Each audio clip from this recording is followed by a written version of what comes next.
Hello, everyone. Welcome to A Fistful of Dice. My name is Matt. Thank you for joining us for this Harbinger playtest one-shot. We've got Tabletop Terrors. We've got Performance Check. We've got Drunkens and Dragons. Let's get rolling. We're going to go ahead and get started.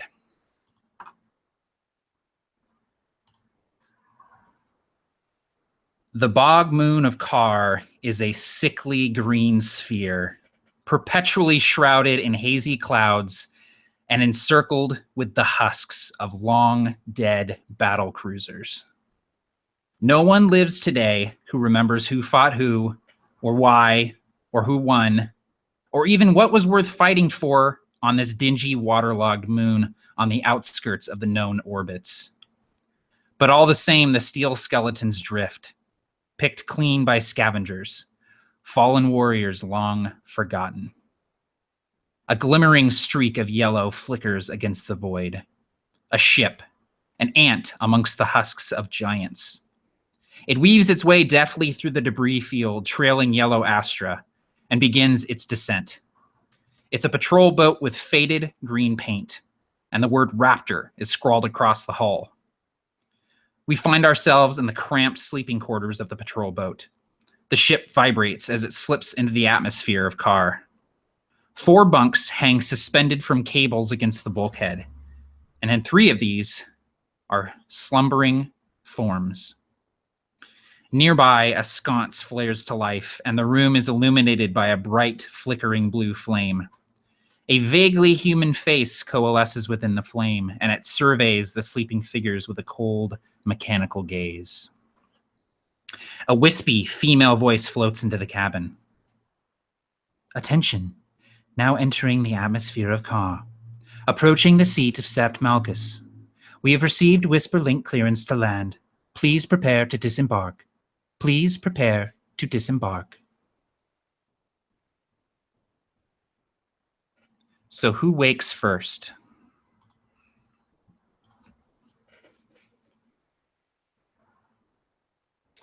I imagine that Vig would probably stir to, and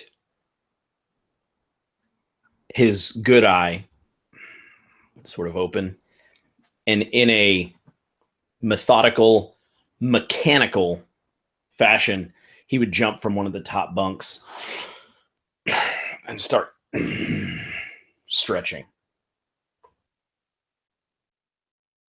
Hey, keep it down, man.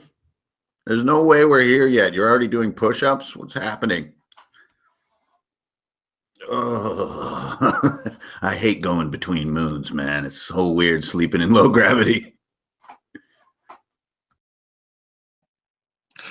As if sitting up from a coffin, a half-masked, strange, eerie-looking man just gazes at his 2 crewmates. Blasphemous Rex.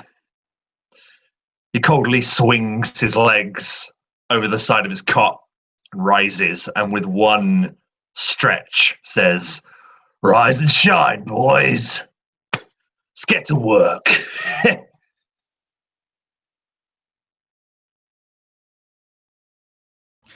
And this human face sort of within the flame says one more time, "Please prepare to disembark," and then sort of fizzles and the flame disappears, leaving you all in darkness for a moment before the overhead lights flicker on, bathing the cabin in this sort of putrid yellow fluorescence.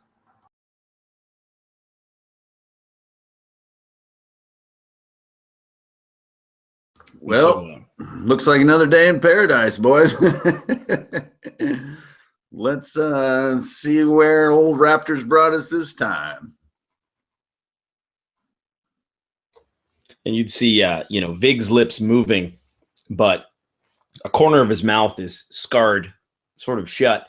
And the vocalization that comes out doesn't necessarily match the movement of his lips. It sounds artificial, but warm in its tone as he sort of says, "Well, looks like Looks like we're here.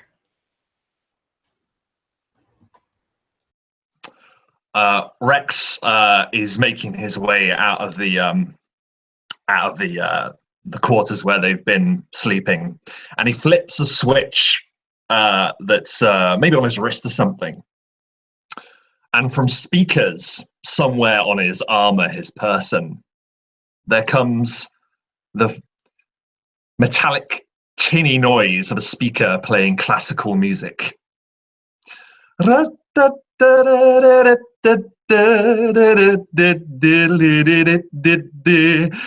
he comfortably makes his way towards the cockpit of the ship. I thought we agreed you were going to change your suit music to some like Zectones, man, or some jazz, like something a little more mellow for the wake up phase. You know how slow I am to wake up. Where are my shoes? Where do we keep the shoes on this damn ship? The floor's cold. The music rotor, okay? I wrote the music rotor, okay? And it's my week, all right? My week. We get this. Like an Olympic, pal. All right, no need to harsh out my mellow, man. I'm just trying to feel my way through this. I'm just trying to feel my way through it. Matt, do we know our destination? Are we like men on a mission, or are we kind of like nomadic kind of hobos? So for the most part, you guys are known as mercs. You kind of drift from moon to moon, picking up jobs here and there. Typically what happens is you'll kind of drift along, and once you get within long whisper-link range of a moon, you'll kind of hang out for a bit and listen for any distress calls, calls for help, anything like that, and then you swoop in and help. But in helping, you're just hoping for a handout. In this instance, you know specifically that you're heading to Karr at the request of Sept Mulgus. They've been having some issues with, you're not sure exactly what it is, but some sort of mechanical being that has been sort of wreaking havoc on the planet. And you've been promised pretty good glint down here. And you know, anytime you can get work from the Septs, it's good because they always pay well. They want the jobs done quick, they want them done fast, and they want them done quiet. So they usually pay pretty well, and you guys are pretty good at doing those sorts of jobs. And I think that specifically, Vig would probably know quite a bit about the moon. Isn't that right, Vig? Yeah, and so as you see Vig tinkering with these small, solid-looking spheres with a little bit of oxidization on it, just kind of tinkering with them, and he sort of throws one in the air, and it as though it would fall like a lead ball. Instead, it stops midair and sort of and opens and sort of reverse clockwise. Red Astra sort of hovers around this spheroid as he mentions, he goes, again, remember his mouth is sort of moving, it almost would be moving like this, but the warm tones that are coming out sound almost artificial. It says, now, I'm from Karr. It's been a while. But things have changed quite a bit. One of my cousins tipped me off to this whole situation, put a good word in, scraped together some money, and that's why we got hired. It's been a long time since I've been down on this rock, but to call it a rock is a misnomer. It's mud. Almost all mud. So we got to be real careful. And whatever this thing is, it's plaguing everybody down there. It ain't right. It's not like normal tech. So I gauged in. I calibrated my roids here. And he's talking about his spheroids. To try to communicate with it, talk to it, see if I can sense it. We'll see how it goes. And he sort of sticks it onto one of his magnetic bandoliers. So this is our homecoming for you then. Good. Well, we'll kill this thing and then have a good old knees up. My guess is it's just a big misunderstanding, man. This is just a family visit. We don't have to get all violent before we've even had breakfast. You know, we're all one, man. Like this monster, it's probably just like in pain or like lonely or something. You know, we just gotta put down some cool rules, break out some justice, and you know, throw up on some cash before we're out of here. It's gonna be great. We did it your way with the Scrugs last week, and look where that got us. All right, we're gonna kill this thing, and we're gonna get paid good glint to do it. All right. Yeah, here's hoping this is just a quick, easy job, just a miscalibration, something wrong. You know what I mean? Like I'm fine taking Mulgus's money. Easy glint, right, boys? Every time you say easy glint, man, we wind up almost dying. And I don't like dying with dudes I barely know. It gets so awkward right at the end. No? So just when I thought we were family. This time I'll stay in the back. You guys start shooting. And then I'll like whistle a tune. We'll confuse them. It's going to be great. It's going to be great. I feel good about this drop, man. This is going to go well. And you see the incredibly scarred half of Vig's face. It's pretty deformed, and you guys are used to it, I'm sure at this point. Probably not to gawk, but you can see that half of his mouth is seared shut as he tries to sort of smile, and only one corner turns up wide. Oh, by the way, can we reprogram Agatha so she doesn't wake us up anymore? Because that is just plain creepy, man. It reminds me of that girl that disappeared, man. The vapor one with the little knob top thing. Like, oh, she was so cool. So whenever that weird old woman appears, like in a torch, nah, dude, this is space, man. And let's just chill out. I don't know what happened to Click, but it's gonna be all right, man. I got a good feeling about this. I tried to restore her to default, but it got stuck. She's there just that way for now, but I don't know. Maybe we could try and fix her. I'm not the tech head. If Aggie don't wake us up, we don't wake up. Remember that time is what's it been about 6 months now, but we overslept pretty hard, almost missed the drop. So, hey, if it takes a creepy old lady, it takes a creepy old lady. And at the mention of that creepy old lady appears in the sconce on the helm as you three enter the bridge. And you see through the main viewport of the Raptor, this small freighter-like craft, this patrol boat. You see the edges of the viewport are kind of orange and red as you slip through the atmosphere, making your descent. And you can see kind of sprawling before you these endless marshes, these just bogs. The entire moon looks like it's one big wetland. Not the sort of place that you'd like to step foot. And in fact, you don't see many settlements, no cities, no towns. But you do see on the horizon, as you sort of dip low beneath the clouds, you see on the horizon these pyramids, these large pyramid structures sticking up out of the marshes. And you know that these are Karr's forges. And the forges, you can find them on a lot of the moons, especially the ones that are colonized. The forges were there, well, as long as anyone can remember. Presumably, they were used to terraform these moons and create livable environments for humans, making the air breathable, making the gravity agree a little bit more with us, maybe even putting water on these worlds. But now they just lie cold and silent as they have for many, many centuries. But this particular forge, as you approach it, you see the sort of putrid green banners of Sept Mulgus fluttering in the wind from this forge. And you can see built up around the pyramid structure little buildings and hovels. And it looks like there's almost sort of like a shantytown city built around the base of this thing. The sconce that flickers to life in the viewport.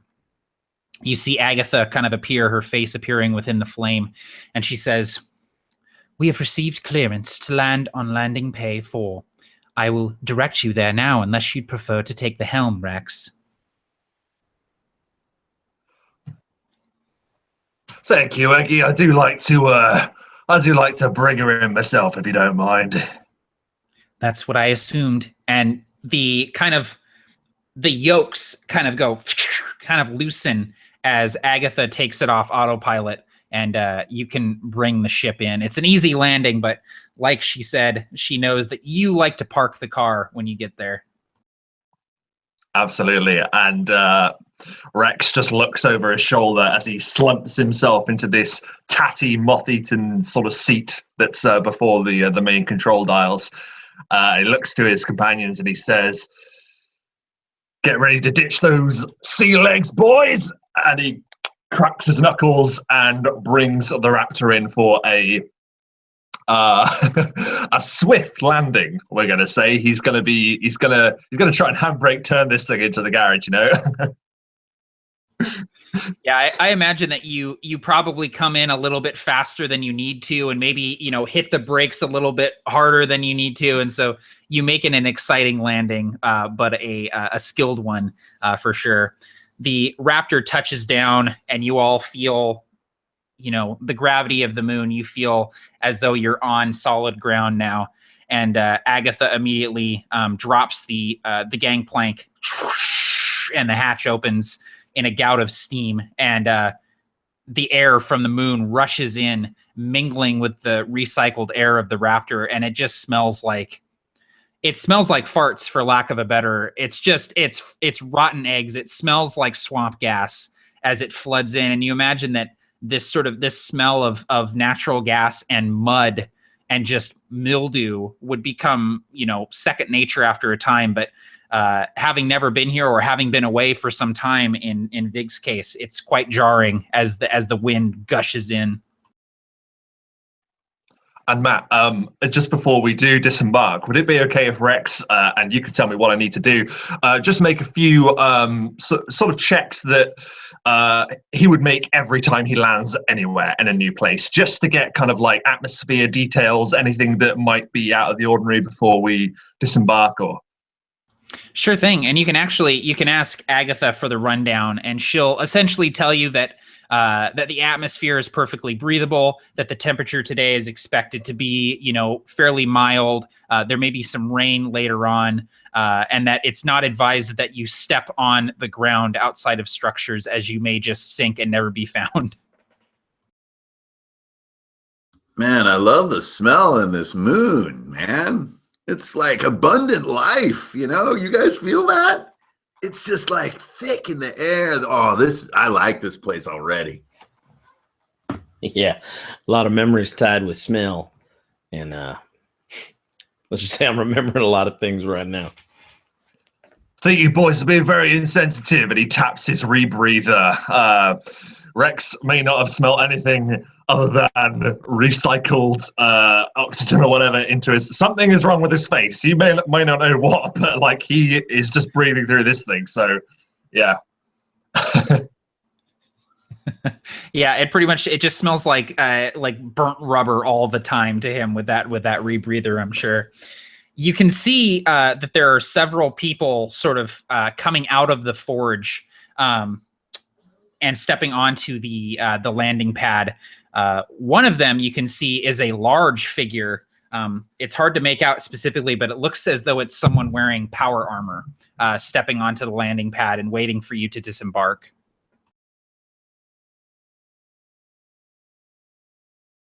After you, boys. Homecoming. And Matt, would I recognize this person? Are they helmeted? They are not helmeted, and if you've spent any time around Sept Mulgus, then you would know that this is one of the Sept Mulgus dragoons.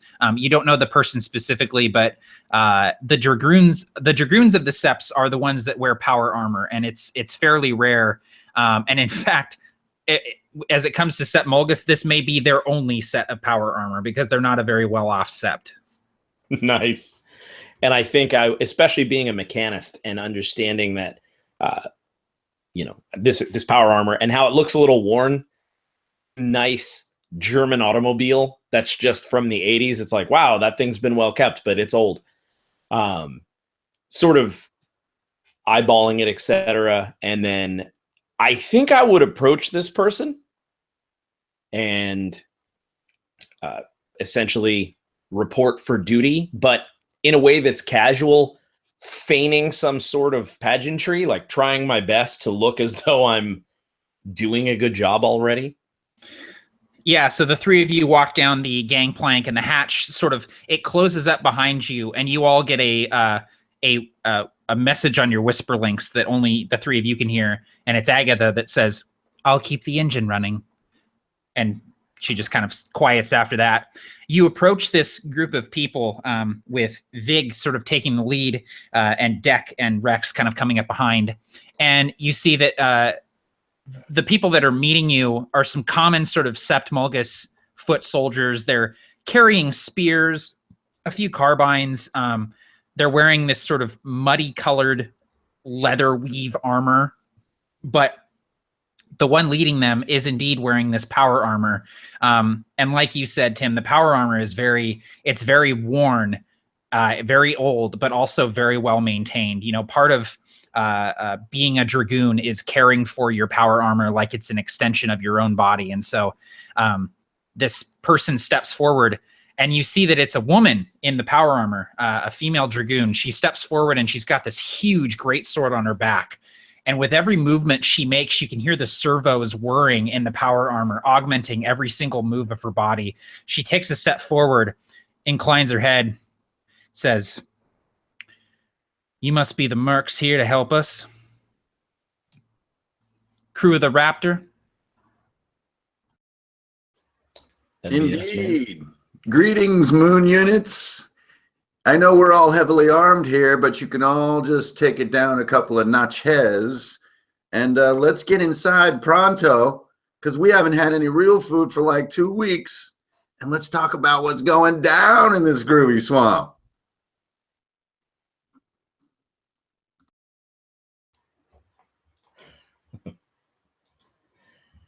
Yeah, I do concur that we're hungry, and we are the mercs. I'm from this rock. You been here long? Been serving in the Dragoons for about 5 years now. How long have you been away? Oh, about a decade. About a decade. Seems like yesterday, though. That smell jogged my memory. Pretty decent. Immediately. She kind of quirks a brow at you mentioning the smell, not really knowing what you're talking about. She may have never been off the moon, but she kind of nods and says, "Well, not much changes around here, well, except for the giant. Well, we'll explain inside. But if you men are hungry, if you're thirsty, we can feed you, but we should do so while we talk. We're in a bit of a rush, you understand." Rex, you want to grab something to eat? Hear a tale of a machine that's gone awry? Certainly do, my friend, but as you well know, can only handle liquids myself. Sure, we can find you a drink. The Dragoon sort of nods, turns, and begins walking back into the forge. The footmen behind her with the spears and the carbines kind of wait for her to pass and then fall in line behind her.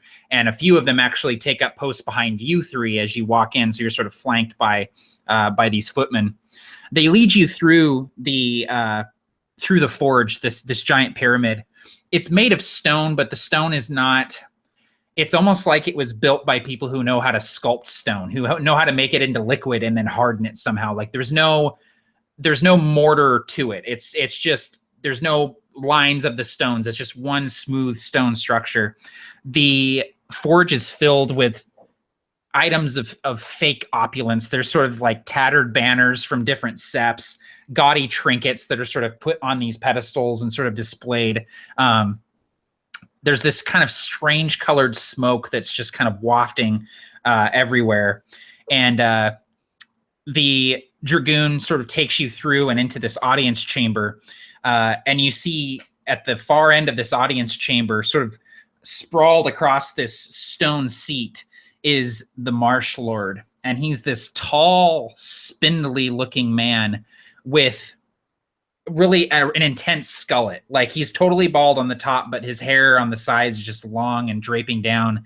And he has a bit of a pronounced gut. He's kind of this sort of man that looks like he may have at once been a very tall, spindly man, but he's developed a gut through inactivity.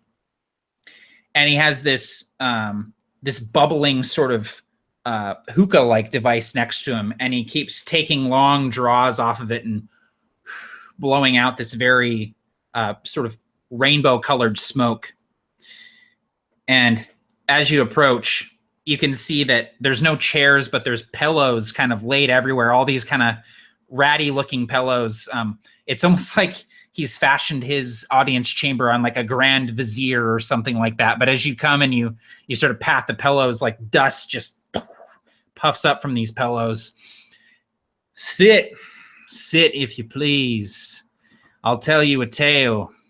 Feed you too if you like. Appreciate you answering my call for help. You see, we're a bit unequipped to deal with such a menace. Please sit. Hey, Marsh Lord, you played basketball as a kid, right? So you know to pass, man. Don't be hogging the frog hookah, bro. We're all the same in the swamp. We're all one. He takes a long draw and, of course, and he kind of passes out a few other hoses from the hookah to anyone that would like to try it. And Rex plugs it in. No, I'm just kidding. Now, not even kidding. That's what I was about to say. I gotta install some drivers to run this hookah here. Just sticks it in his ear. Yeah, up a nostril. So Matt, I'm imagining. Well, you tell me. Would I recognize this person? Yeah, I'm sure you would. Like, this guy is the patriarch of Sept Mulgus. So even if you've never met him, you've seen him on Glancer vids. Like he's the guy on Karr. He's the one that leads everybody. For sure. And I would know that, and probably also know that he's seen better days. The dusty pillows with the tattered fringes and, etc. It's like, it's a little painful because this was never a nice place, but it's worse. Yeah, it's just gotten gaudier and dingier since you left. It's this outskirts sort of moon that is trying really hard to appear wealthier and more important than it actually is. As you three are kind of, if you sit, you kind of lounging on these mildewy smelling pillows. A few footmen bring out a few platters of food, and looks like there's some, mushrooms and some sort of like these like weird fried kelp patties and some like dried meat of some kind. There appears to be, the best looking thing is probably, it looks like a big thing of like almost like crab meat, but it's some sort of crustacean that must live in the swamps here. But it's, probably the best food that they have. And also, they pass out some drinks. And the Marsh Lord kind of puffing away on his pipe. And he accepts a drink from one of the footmen as well and takes a long drink and says, "What do you three know about why you're here? I've heard that one of you is actually a native." All I'll say that what Blasphemous Rex is doing is that he notices this platter of squelchy food, and he pulls out a sort of like a mess tin from the side of his armor. And he basically takes like a piece of cutlery or something, and he just starts mashing all of this food into this grayish brown paste. And then he pulls a tube from his rebreather, sticks it into the paste, and there's a kind of vacuuming kind of noise that erupts from his rebreather, and it just sucks up into his mask. It makes quite a noise, and it kind of maybe even cuts off the last word of this patriarch, and then Rex just looks to Vig to answer his question. And so, Vig would specifically I don't know if he would be proud of being from the Rock, especially because it's been a little while. And I imagine that he is proud of the fact that he's one of the few people who actually escaped, got off this moon. But he would speak up and he'd say, yes, my lord, I'm a native here. I'm from the Marcus family. You might not recognize me based on, and as you can see, his face looks like it spent some time on a hot flat iron. So it's difficult unless you could see the good side to catch any features. Well, your visage is not familiar to me, but I'm guessing that you looked a sight different before you left. The Marcus family, though, I am familiar with them. Well respected amongst the villages, which I imagine is why you've been drawn to help us, because it is these villages that are suffering more than anything else. Yeah, I have kin here, the Logs, and they called on me, got me a message, got me a whisper here, and so, from what I understand, there's trouble. These villages are being plagued by some sort of machine, and well, I'm a mechanist, so I figured we'd hop here and make it right, and be on our way for a little bit of glint, save you some money, and help us out a little. Well, I'm prepared to pay you boys the amount of 847 glint to bring down this behemoth. Well, the villagers call it the tomb because, well, you'll find out. It's a barrowmech of some kind, larger than any we've seen, a spider-like in appearance. Anytime we've tried to approach it from the ground, it's wiped us out. From the air, well, it's got a nasty habit of shooting a laser from its eyes. It's up to you boys how you'd approach it, but I hope you do a sight better than my guardsman.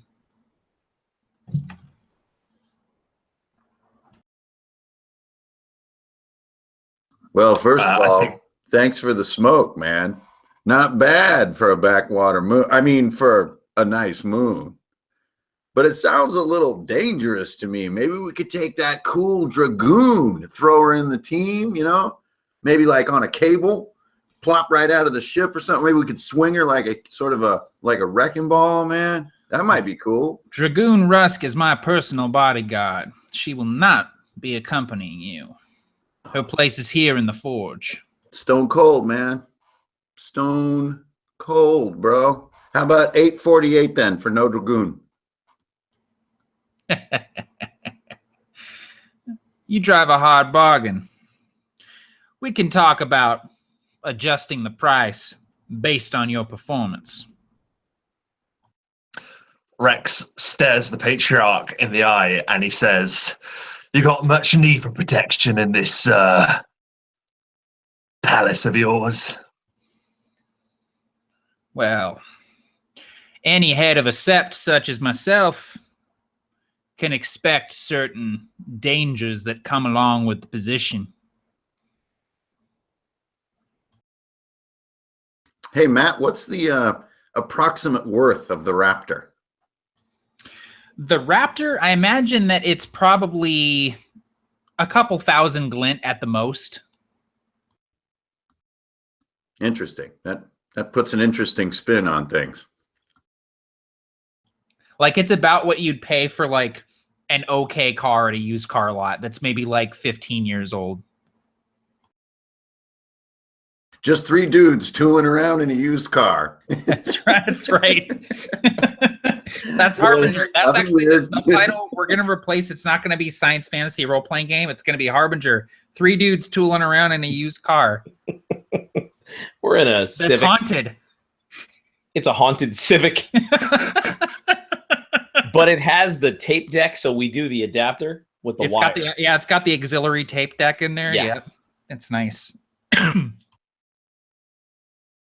Well, I mean, before we hurl our bodies at this thing, which that's what I plan on doing, man, because that's how you bring justice to these places. You know what I'm saying? You just, the rules down, peace, unity, all good things. Before we get into that, though, I mean, we need a tactical clue, man. Like, what do we come straight down on this thing from the top, or do we have a drilling machine? We're going to go up from the bottom. Are we going to run up on foot with some sharp sticks? Like, any recommendations would be most welcome before we embark on this particular mission. Of course, I'm happy to give you any insight that we can. One of my guardsmen here, well, he's actually one of the few survivors of our, well, unfortunate incursion against the beast. He can maybe give some more insight. Come on up here, Lansky. And this sort of young, frightened-looking man carrying a spear with a handgun on his belt. He kind of trundles up to the marsh lord, and the marsh lord sort of beckons him to continue, and he says, me and a couple dozen other guardsmen, we came from the sky in a skiff, and we had every intention of setting down on it and finding a way inside to maybe disable it from the inside. Its armor on the outside is it's nigh impenetrable. The problem is that its head can swivel 360 degrees, and it's got a nasty plasma beam. It'll cut right through steel. But as we were going down after being hit with this thing, well, I saw what looked like the servo mechanism. It's a large gear on the back side, and every time this thing would swivel its head, this servo would be spinning around. Maybe if you get a clean shot at that thing, you could stop its head from spinning around and at least be able to set down on the thing. If you've got a specter on that thing that can take the helm, that's even better. It could drop you off and pick you up later. He kind of looks at the marsh lord. The marsh lord says, "Very good, Lansky. Go ahead and take your spot back." It's almost like this young'un has just confirmed what Blasphemous Rex was thinking about. Perhaps they could get Aggie to provide basically some kind of a evac backup plan, as it were, but also a way for us to perhaps get a clear shot on this thing before we move in.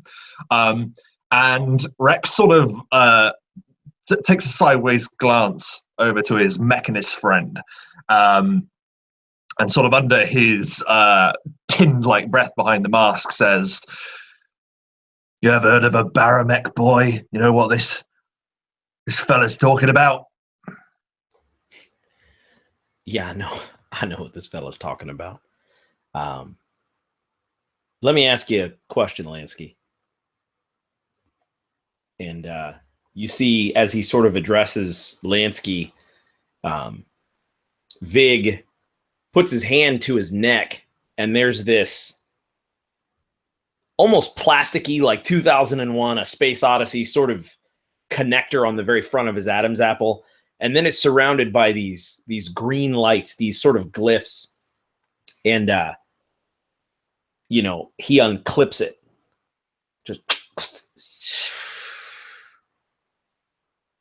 And he says, he now revealing the sort of underside of his neck, which is necrotech. So anyone would realize this is necrotech, that there's something allowing Vig to speak. And once he's removed it, he says to Lansky, he says, "Did it look like this?" Lansky kind of shies away at first and then kind of nods a little bit. I don't know much about tech and things like that, but yeah, it was sort of similar, I suppose. The lights. These lights. What was the pattern? I don't remember, sir. I'm sorry. I was too busy holding on for dear life as we went down over the swamps. And Vig puts his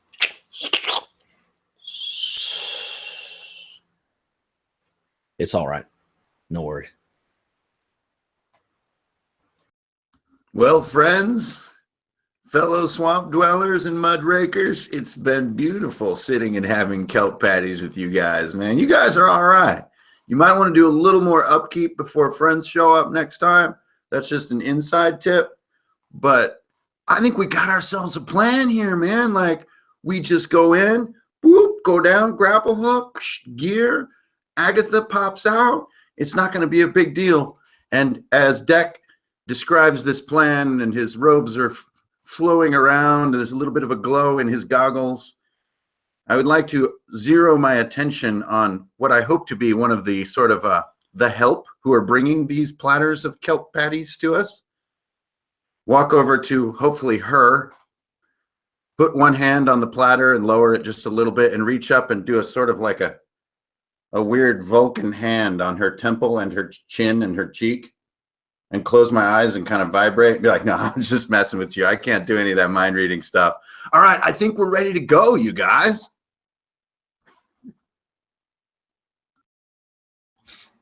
Oh my God, that was amazing. And so I'll actually, you would see, Vig sort of tinkering with this bulky wrist situation, sort of. And I'm trying to pull up Aggie, essentially downloading, whatever spirit, part of her soul, leaving her with the ship, but taking a piece of her in my wrist specter so that I can attempt to, port her in so that she can help us if needed. And the Marsh Lord kind of nods to you all and says, I thank you. We've been at a loss as to how to deal with this, and we had a necrotech on hand a few months ago, and he went missing, and so ever since then we haven't quite known how to deal with all of this. So it's nice to have a homegrown mechanist here to deal with it. We're putting our lives in your hands. See that you get half your payment on the way out. We'll get you the rest when you come back. All right. Rex usually holds the money. That I do. Rex says, rubbing his hands together. I'm guessing, I don't know, guys, but I like to think that this is probably the biggest potential score we've had in a long time. Like, was it 850? Like, I think we've just been working for scraps. So the idea of getting this big payday is exciting, Rex. However, he has not overlooked the fact that it's such a big score because they have to kill such a big thing. But he's trying not to think of that. And he sort of stomps his way. Blasphemous Rex, I like to imagine, is like 6'6". He's a big guy. And he stomps over to the whoever's handling the money and just thrusts like a fingerless gloved hand at this person. And it's actually the Dragoon, and she's sort of with this, she's standing as tall, if not a little bit taller than you, with this huge suit of armor on, and she puts this huge gauntlet out and drops this just stack of glint into your hands, and you see it's a roughly 400 glint. Some shiny hydraulics you got there, lass. Well, I take care of it. Not many have the honor of wearing the armor. I could get used to the women on this moon, man. And Vig would laugh. And I think, you know what, too? At the sound of the laugh, the necrotech would sort of falter, like it doesn't know exactly what to do. So it'd be like, ha, ha. So the three of you head out of the forge back to the landing pad. The raptor is sitting there on the landing pad, steam kind of coming out of it, venting heat from its descent. And as you get close, over the whisper links, you hear Agatha, "Did everything proceed okay?" Hey, Aggie, man, we got a great plan. It's gonna be nuts. There's a giant spider creature running around in the mud. You're gonna swoop in. We're gonna jump out. There's a gear. Like we're gonna use a rope or something. You're gonna swing, then you back in on the wing, probably, maybe, and then we might ram the ship into the thing at the end because the payoff is that good. But don't think about that. Deactivate the self-preservation functions if you have any of those. Yeah, that's what happened in there. And kelp patties were mind-blowing. I'll have to take your word for it. The gangplank lowers down as the three of you approach. So the Raptor has on the bridge, there's sort of three roles that you can take. There's pilot, gunner, and navigator, which you guys have sort of decided on those roles beforehand. And those will affect the sorts of checks that you're going to be making here. But one of the abilities that your Spectre has, we're playtesting some of the Spectre abilities, which is a version 0.2 thing. One of the abilities that your Spectre has is called Astra Scanners. The Spectre scans for Astra and life forms within the current region. The Spectre can identify the approximate amount of Astra present, the Astra colors present, and the approximate number of life forms. So if you're looking for a way to easily find this thing, it's probably venting Astra like crazy. And so using Agatha's Astra Scanner ability would probably be the quickest and easiest way to do that. Yep, and Vig as the navigator would sort of, I love it when pilots flip a row of switches. There's just something oddly satisfying, and it's just the, all the lights come on, and so I absolutely use that ability with Aggie, and I, Aggie, I'm gonna need you to go ahead and scan. We're looking for anything unusual. Thing burns Astra, so look for any kind of just heaps of the stuff. Be careful that you don't get any of the kind of dormant forges in there. It might lead us on a goose chase. I will begin scanning now. And you see that, the sconce is sort of flickering there, and the face that is in the flames kind of disappears for a moment, almost as if Agatha isn't present there anymore. She's sort of inside the ship, just kind of feeling around the planet, scanning with her Spectre abilities. Then her face appears again, and she says, Rex, I advise you take a direct course to the southwest, detecting faint hints of Astra in that direction. I will know more once you get closer. Oh, I love it when you talk like that, Aggie. Oh, gives me chills. All right, then, setting nav points. Well, and he's going to hit what I like to think are the Falcon switches. Tim talking about switches. The Falcon switches, the ones at the top.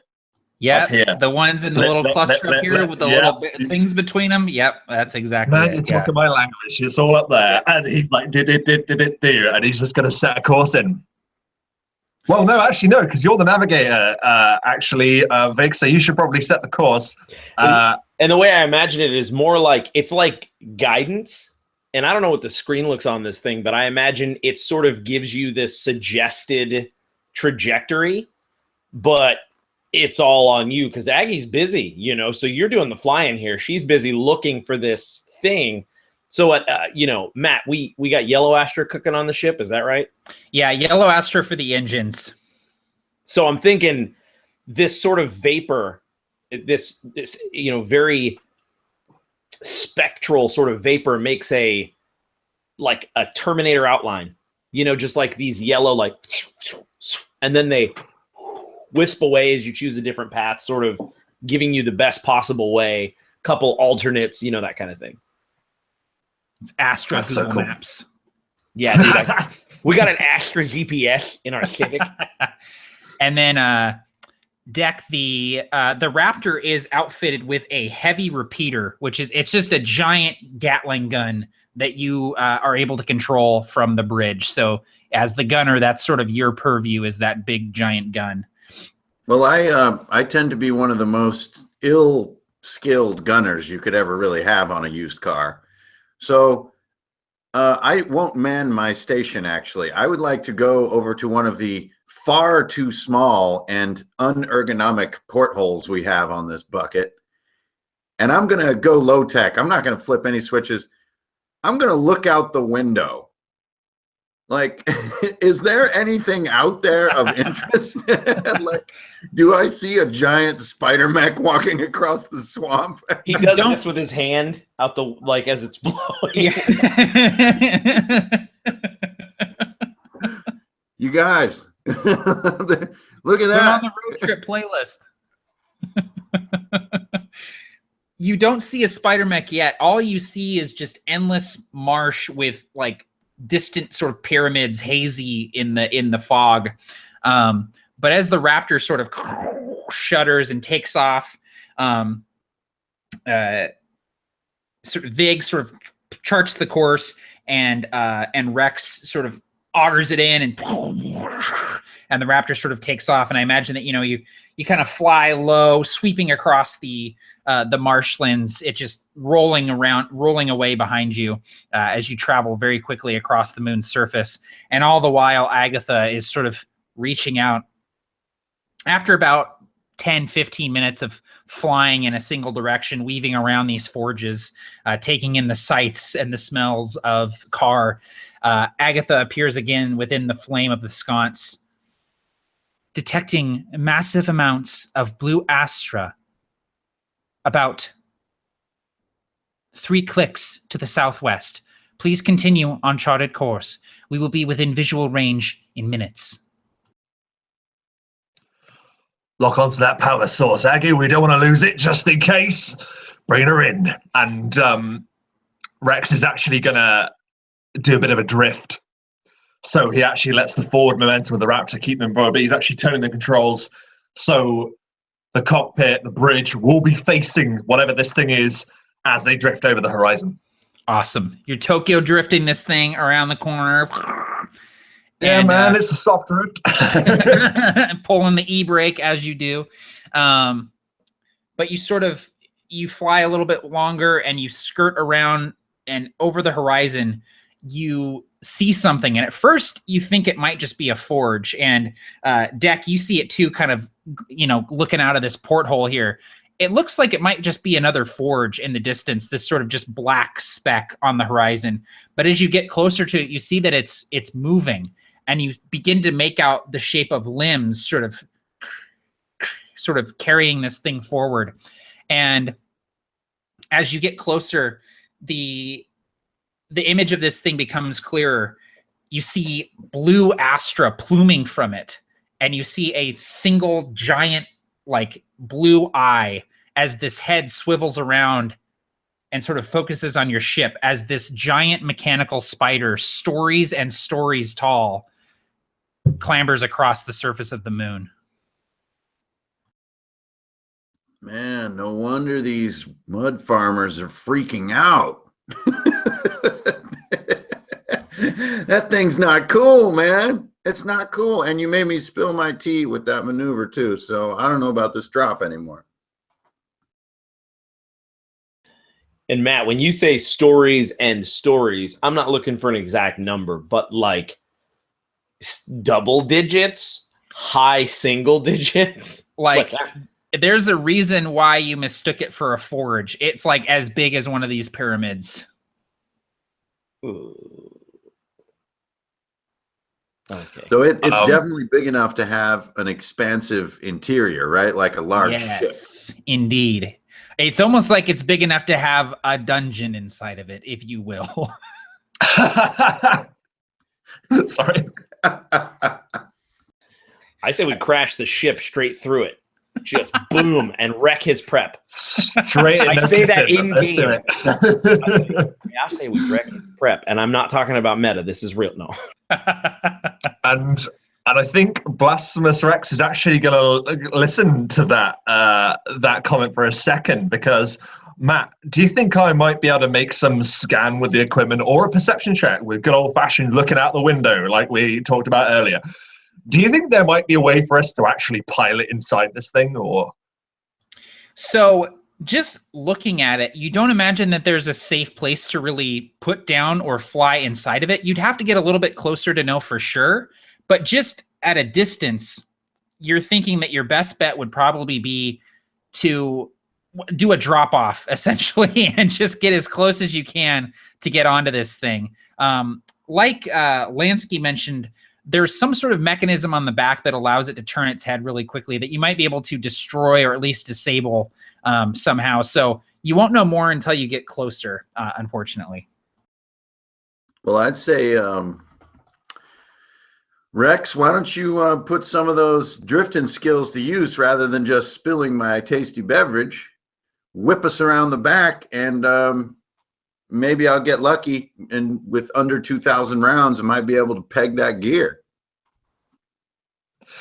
Absolutely, I will. But, you know, we do have magnetic cups for a reason, yeah?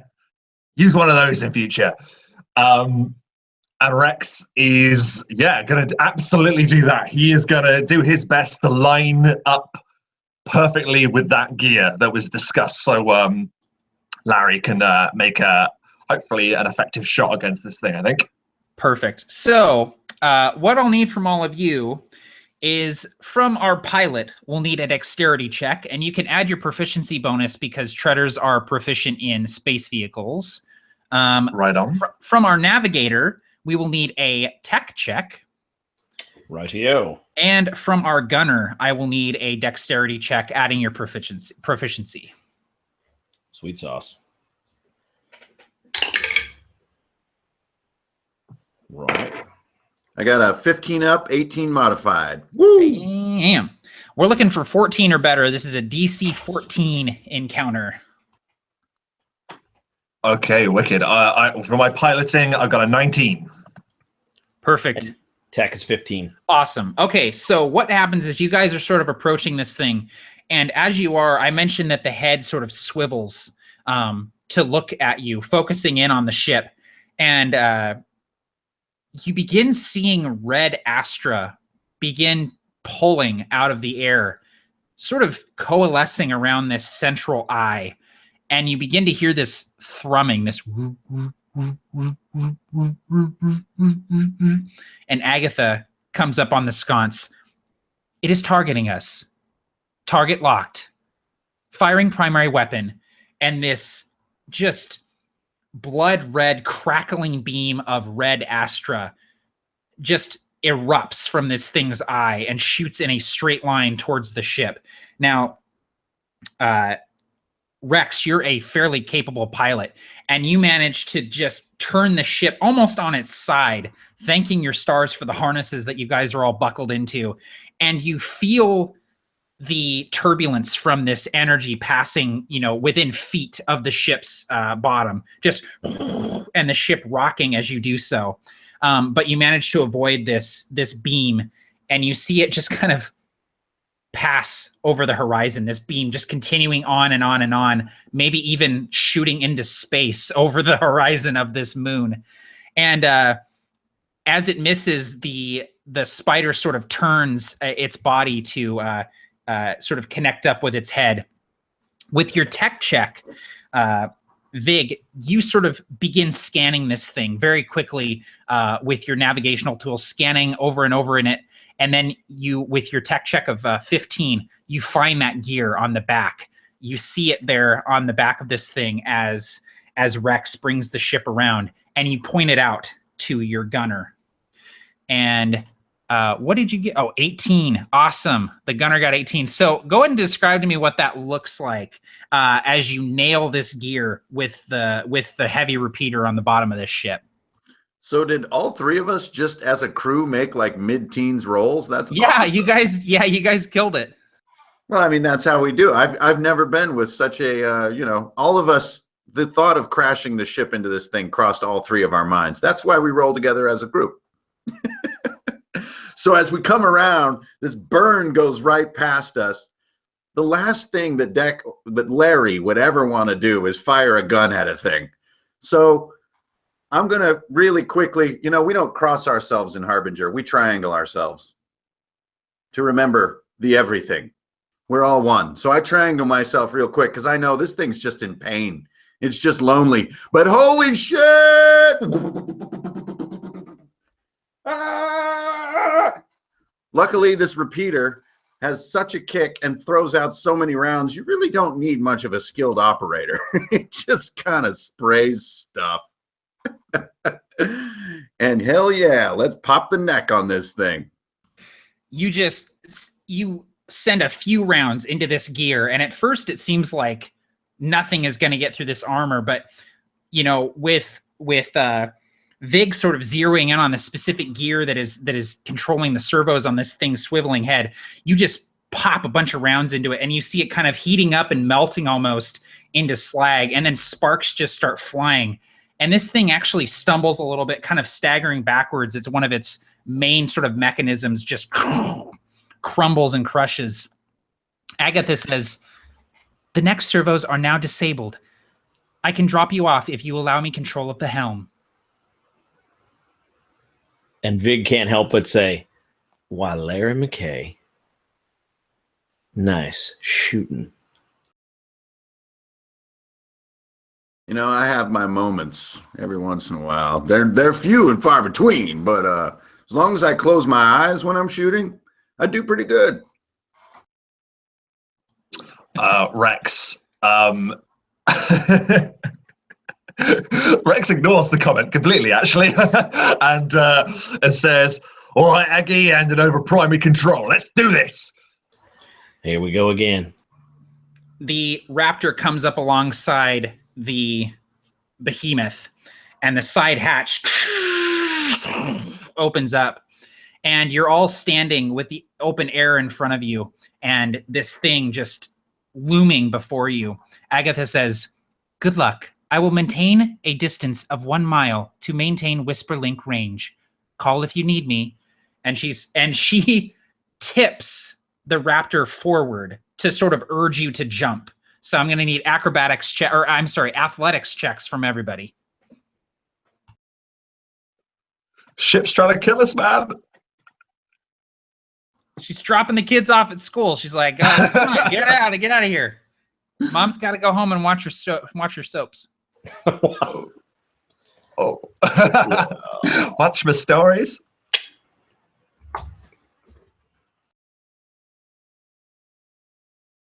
So you all make the jump, though not gracefully.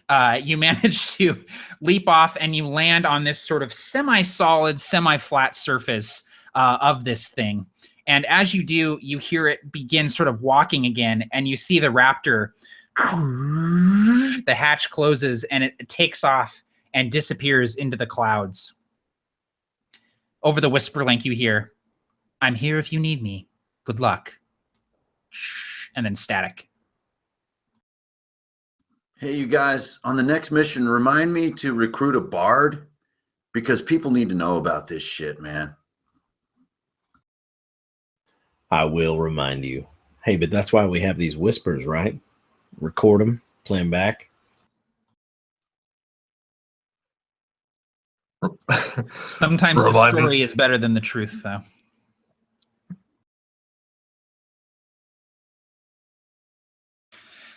So this thing is sort of, it doesn't have a clear shape to it. It's like different machines kind of cobbled together into a vague arachnid shape. And I imagine that, Vig, you're fairly interested in this thing, and you immediately kind of start looking around, trying to find a way in. And there's no clear door, but you imagine that you might be able to burn your way through with your arc tool. Okay. So what I think I'm going to do is what I'm looking for is the sort of half door. So I'm not looking to burn the cartoon full, like the whole thing falls out, because if there is something inside there, I don't want it to know that we're in here. So I'm trying to find the, where you use the clippers on the fence and then pull it back so that you can then kind of pull it too when you go through. So that's what I'm looking for with my arc tools. Cool. Yeah. So go ahead and give me a check with your arc tool. So that'll be your an intelligence check plus your arc tool proficiency. For sure. And so I throw up a spheroid, and it immediately starts doing the single scanner, like Incredible style, that just really looking for little areas. Yes. Oh, that's so perfect. That. And it tags this one little area and kind of outlines it for me. Oh yeah, that's nasty. 15 on the die. 25 total because I'm an arc tool. Damn. Yeah, I you took my arc tool. expertise in the arc tool. Awesome. I sure did. Very cool. So you go and describe what that looks like. You cutting a door through this thing. So I think immediately there's a big spark once the arc tool hits. Once it's that spark to metal, just and then it sort of moltens out, and it looks as though I'm painting with orange foam. Truly, as I cut through this thing, and you can sort of see the foam is drying almost immediately into this Icarus sort of black metal that's now dripping. And once I finish cutting this, I would say 4-foot passage, I then look to Rex, who knows the drill. I'm the cutter, he's the muscle. And Rex knowingly shares a look with Vig, and then he just says, "Let's see if anyone's home." And he just puts his boot to it.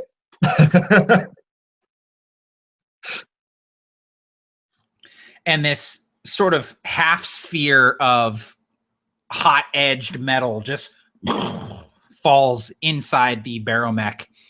And as you're sort of doing this, you feel the barrowmech start to move again. And with every step, there's kind of this lurch to it as you're standing on it. The room, the chamber that you sort of cut into is a sort of a large spherical chamber with almost like, they're these metal pylons that almost look like rib bones, like they sort of arch up and meet at the top of the ceiling. You also see, you're going to need a little bit more light to see more detail, but you can see that there appears to be 2 doorways inside this chamber leading in 2 different directions. Before we step inward, I'd like to put a hand on each shoulder of my 2 companions. And Deck is not the type to really be into slamming and burning and cutting things. Much more leaning back kind of a character. Like to put a hand on each shoulder and say, "Hey, my brothers, it's time to bring it in, man. It's time to bring it in. If we're going to go in here and we're going to die, let's do it feeling good. Come on, it's right here." And as he speaks, he puts one hand out, and one of the little eye holes in his goggles, which keep him from overwhelming the world with this strange Astra ability that he has, sort of lights up slightly. He holds his hand out and he's like, "Hey man, just look into the light. It's that easy." And I will cast Astra Infusion on my 2 allies.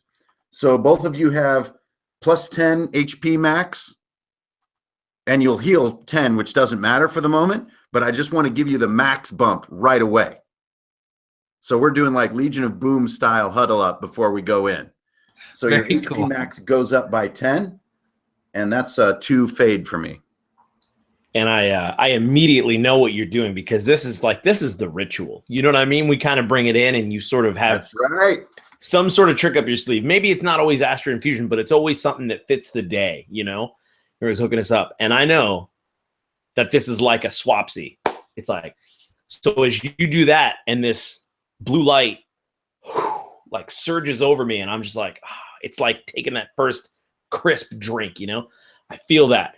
And as that's happening, I put something back in your palm, and it's one of those spheroids. And it immediately sort of jumps to life. And what you have now is a support spheroid. And what I'm going to do is, I think, as per the playtest, I'm going to give you some AC. And so basically, whenever you want, Deck, you get to use this spheroid It's literally whenever you want. It might change in playtest 0.2 as a reaction, but you can basically do that to get yourself some armor class. Yeah, I noticed that the way the spheroids have been working is that they hover near you, and as you begin to describe your turn, you can sort of activate it with your description so that the bonus can happen at that exact instant. Exactly. I'm not sure how I know there was a couple moments where it got a little too powerful. Right. Hell yeah. And then as we do it, I love how you describe it as like, this is how we do. Like when we go in, we're the mercs, we bring it in. I imagine that Deck gets it going. He's holding this handout, sort of forming this little sort of a dodecahedron of blue energy and going boom shakalaka laka, boom shakalaka laka, boom shakalaka laka, boom. Let's get the merc work done, man. Let's drop some justice on this moon. Love it. Merc work. I love that. And as Rex receives this sort of energy that sort of grants him this extra health, he just says, "Oh, you do look after me, don't you, boy? Love it." And he just spins his revolver in one hand, draws his sword in the other, and he's going to step through first because his friend has given him something. He's going to be the meat shield at the front in return. So the three of you step through, or rather sort of crouch through the half door that has been sawed by your mechanist. And you step foot into this spherical room. And as soon as you step into it, you hear crunching beneath your feet. There's light coming through the hole. One of you will need to pop a glow rod if you want to see more detail, but you definitely feel bones beneath your feet, a lot of bones. I think, as he's first through, I think Rex will pop a glow rod, and he knows as soon as he's the first one in, as soon as his foot clenches onto the ground and there's that crack, he knows.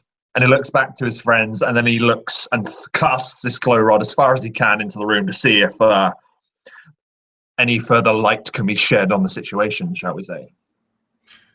So you toss the glow rod into the middle of the room, and this green glow sort of emanates and tosses these crazy shadows across the floor from these pylons that are soaring up into the ceiling. And you see that indeed the floor is covered in bones, just skulls and all kinds of bones littering the floor, literally carpeted with bones. You see that there's two doorways, as I mentioned before.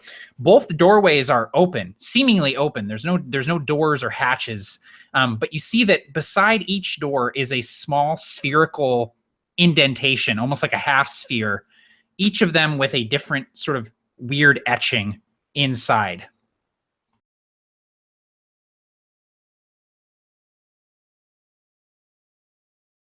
Well, short of knowing what to do with the overall mechanical situation, I think Deck would take a knee and put a thumb on the sort of the forehead or the brow of one of these skulls. And I don't really need to say it out loud, but I need to say it in my heart that these people need to be at peace, man. We're all one here in this universe. This is, we're going to make this right, man. We need to figure this out. We need to get this done. Yeah, and now it's clear to you why the Marsh Lord referred to this thing as a tomb. It's just filled with the remains of people.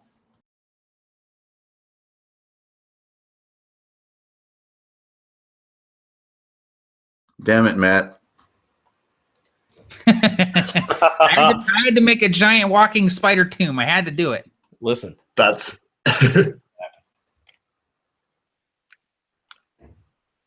so I am it's interesting to say this because it's in a sideways sort of fashion, but Vig is a religious person in some way. You can tell that he obviously dabbles in necrotech.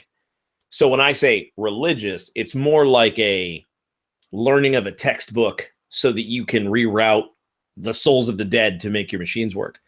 So what I'm going to do is I'm going to try to do a religion roll on this pattern, these spheres, these sort of indented things, to see if I can glean any sort of knowledge. Yeah, go for it. That's perfect. Oh, 18 on the die.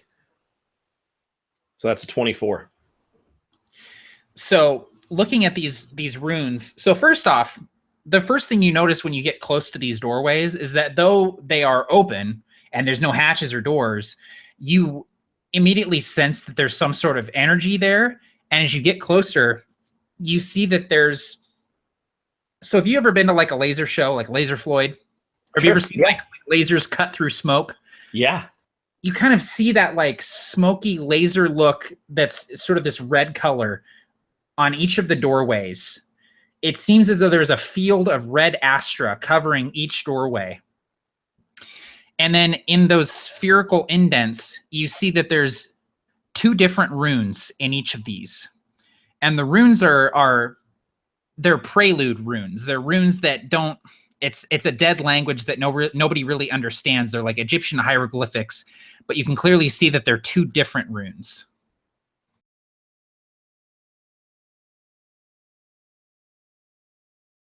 Well, playtest question.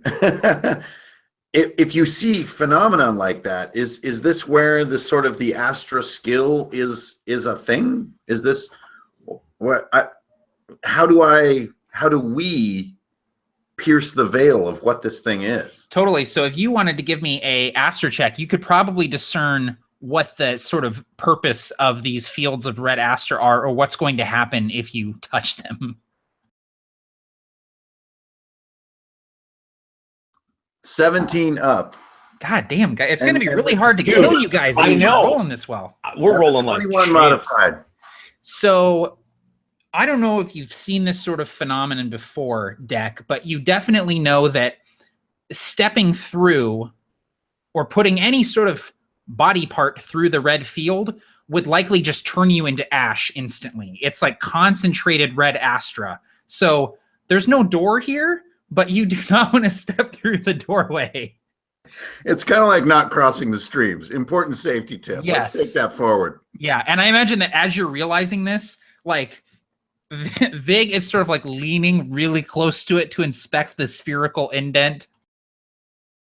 Dude, yeah, and you're talking about Laser Floyd, and I think these 2 glyphs, I'm catching like 2 separate vibes. Like one is like Piper at the Gates of Dawn Floyd, like pre-Gilmore, and then the other glyph is like straight up Dark Side of the Moon, and I'm just like, these don't belong next to each other.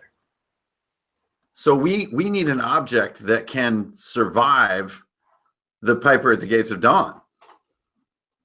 We need something that can pierce this thing. Like, oh my gosh! Like, is it a skull? Is it a technological object? Is it a? What do you guys think? And I feel like I would try to glean to see, okay, is this a combination? These glyphs, is this a combination, or is this just what the door looks like? You know what I'm saying? Like as you describe these glyphs and this red, is this a lock? Give me a tech check. Sure. Okay, first Really bad good roll. question. First bad roll. Nice. All right, so that's a straight tech. Yeah, straight tech. Dude, I still got a 14. I got a +9 in tech. I'm a level 5 mechanist. Do you have expertise in tech as well? I do. Awesome. Okay, so it is a lock. There has to be something that fits into these slots that will potentially disable the fields or allow you to control the field somehow. Perfect. And for the record, those are the only 2 things. Arc tools and tech, I took expertise in everything. Yeah, because you get the 2 things. You just happen to take the 2 things that I was like, roll these things. Roll the things that you're really, really good at. Because I'm the guy. I want to be that guy, right? Yeah. So as Vig and Deck, you guys are sort of inspecting the door and inspecting the spherical sort of indentations. Rex, I imagine that you're sort of, keeping point, kind of keeping an eye out. And you sort of notice every time this thing moves, you kind of see the bones kind of clatter on the floor, shift a little bit. But then you see in one corner of the room, the bones kind of shift a little bit more, and they're shifting out of the rhythm of this thing walking. And you notice it there, and you notice it here, and you turn around and you notice it behind you. And within seconds, the bones meld with pieces of metal, and you see these things rise up from the piles of debris, half machine, half corpse. And as they create these sort of skeletal humanoid forms, you see blue astra flare to life in the hollows of their skulls, and they screech at you. Let's roll Looks for like initiative. Looks like people are home after all, boys.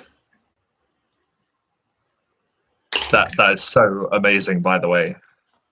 Nat 1. Did you roll a nat 1 too? So did I. Oh my god, so did I! Are you serious? I'm so serious. Nat 1. Nat 1. Been reckoning. Oh my god, I rolled a nat 1 too, and I used my combat die, my necrotech green if you're and gonna suck silver. this bad as a group, this is a great time to do it. This is a trifecta of fail. I know, right? We're rolling like 20s on. Do you recognize the door? Yeah, say goodbye to your first round bonus there, Treader. Sorry about that. So, you do get advantage on that roll, though, Rob. I don't know if you know that as a Treader. Even with advantage, did you get natural one? Yeah. Okay, so go ahead and roll again. No, I will do that again. Yeah. See, that's a cool flavor thing right there. Don't tell me you nat 1'd again. We're gonna die, Coletta. Wait, oh my god. Yeah, that's a nat 1. That's You're another nat kidding 1. me. I'm not kidding. Statistically, I'm showing we're him it gonna like it die. matters. Everything that That Deck was a nat thinks 1. about the universe that seems all cosmic and weird just happened. That is weird. That's actually weird. Oh man. All right. So, What the hell? go ahead and put your actual with your modifier in the chat there so we can figure out what the actual initiative order is. But these things are absolutely going first because they got 16. So, and Tim, can I put you in charge of writing the initiative in the chat? Sure thing, man. Thank you, buddy. Let me go ahead and do. I'm going to do some rolling here. Oh, that's 3 for me. So, Matt, these are kind of like a partially skeletal, partially mechanical. Are they sort of humanoid, kind of bipeds? Yeah, they're humanoids. They're bipeds. Some of them have an extra arm, but for the most part, they look humanoid. And they have these skull faces, but parts of their body are sort of made of metal, and you see kind of cables and stuff running through. Have we seen anything like this in the moons or in the rings ever before? You may have encountered barrowmechs before that are employed by the seps and things like that, but they're always like house servants or guards. These are like naturally occurring barrowmechs somehow. You've never seen them before.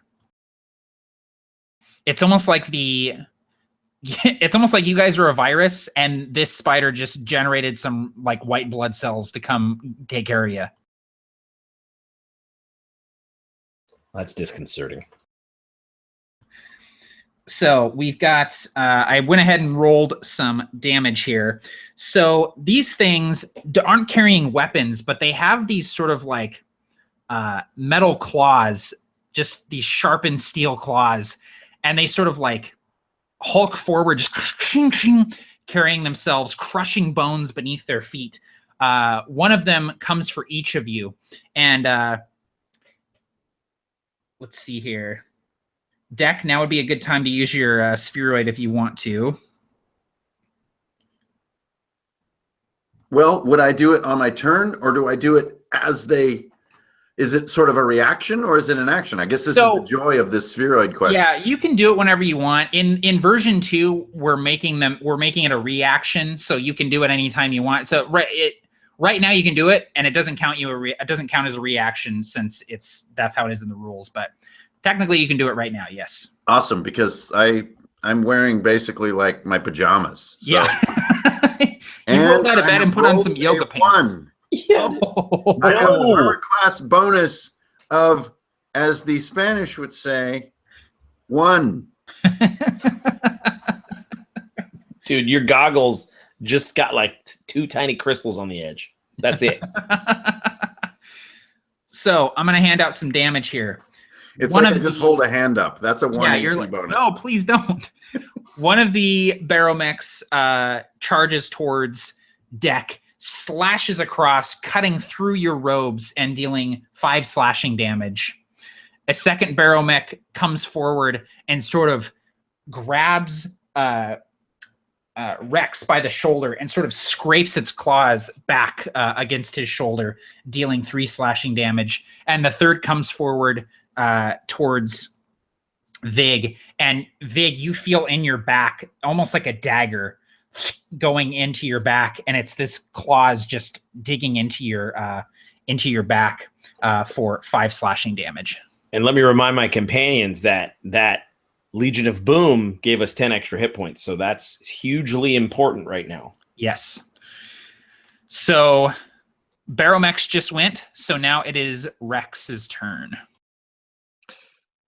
So this thing has just stabbed into my shoulder with its claws and wrenches it away. And I'm just going to say that Rex looks up at this thing into these glowing blue astral eyes, and he goes, "Morning, sunshine!" And he pulls the trigger of his revolver twice, point blank into this thing's rib cage. First one for 14. Second shot. No, not quite. Not quite. Second one is 17. That definitely hits, yes. Nice. And for 11 points of damage. And I like to think his revolver, it makes a noise just before it fires. It goes, like that. Yeah, it has that like firefly charge up. Yes. Yeah, exactly. Awesome. So yeah, one shot, you kind of you pull the trigger on the first shot, and it like kind of embeds itself in the metal and doesn't do any discernible damage. But then the second one, you just blow right through it, and you see bone fragments just kind of blow out the back of this thing, and it staggers back, and it has like a fist-size hole right in its rib cage that you blew through with your hand cannon. Okay, anything else you want to do on your turn, Rex? You know, I think I'm just going to hold my ground, actually. I think I'm fine. Thanks. Okay. That'll bring us to Vig. You're up. Cool. So this is your call, and I don't know if this would have been – I guess I was asleep when we started the game, but the Mechanist has this really cool ability called Quick Mod where I can enhance a weapon. Now, if you want, I can do that now, or we could have said that I would have had the wherewithal to do that. What do you think? I imagine you probably would have had the wherewithal to do it. So I'll give you that as a compensation for that natural one on your initiative. Right. and so just to kind of give an idea to anybody watching, what Quick Mod does is you take your arc tool and sort of, jazz up your weapon, and you can either enhance the attack with a +1, or you can enhance like your armor with a +1, and that lasts for 24 hours. So this is sort of a short rest tool, long rest tool, like you just hook it up. So essentially what I'm going to do, seeing these things rush up and rush me, I don't have as much time to use like spheroids and tech and kind of get back. I've got a scatter gun, and I pull it out and just now I have a weapon add-on. Were we supposed to have those or no? I didn't say, but what weapon add-on do you have? I did secondary barrel because it's awesome. Sure, because it's awesome. Yeah, Okay. that's fine. So it makes the weapon a double-barreled weapon, upping the damage output. So it uses more ammunition, but it basically expels a second bullet. So I'm going to see what happened. Oh, yeah! Sorry to yell. Nat 20 on the die. So Very here's a nice. question. Do I roll twice, or is it just double damage? So for the Secondary barrel basically just ups the damage, right? So it's like... So a secondary barrel, it basically gives you another damage die to your weapon. So what's the normal damage die for a short scattergun is what, a D10?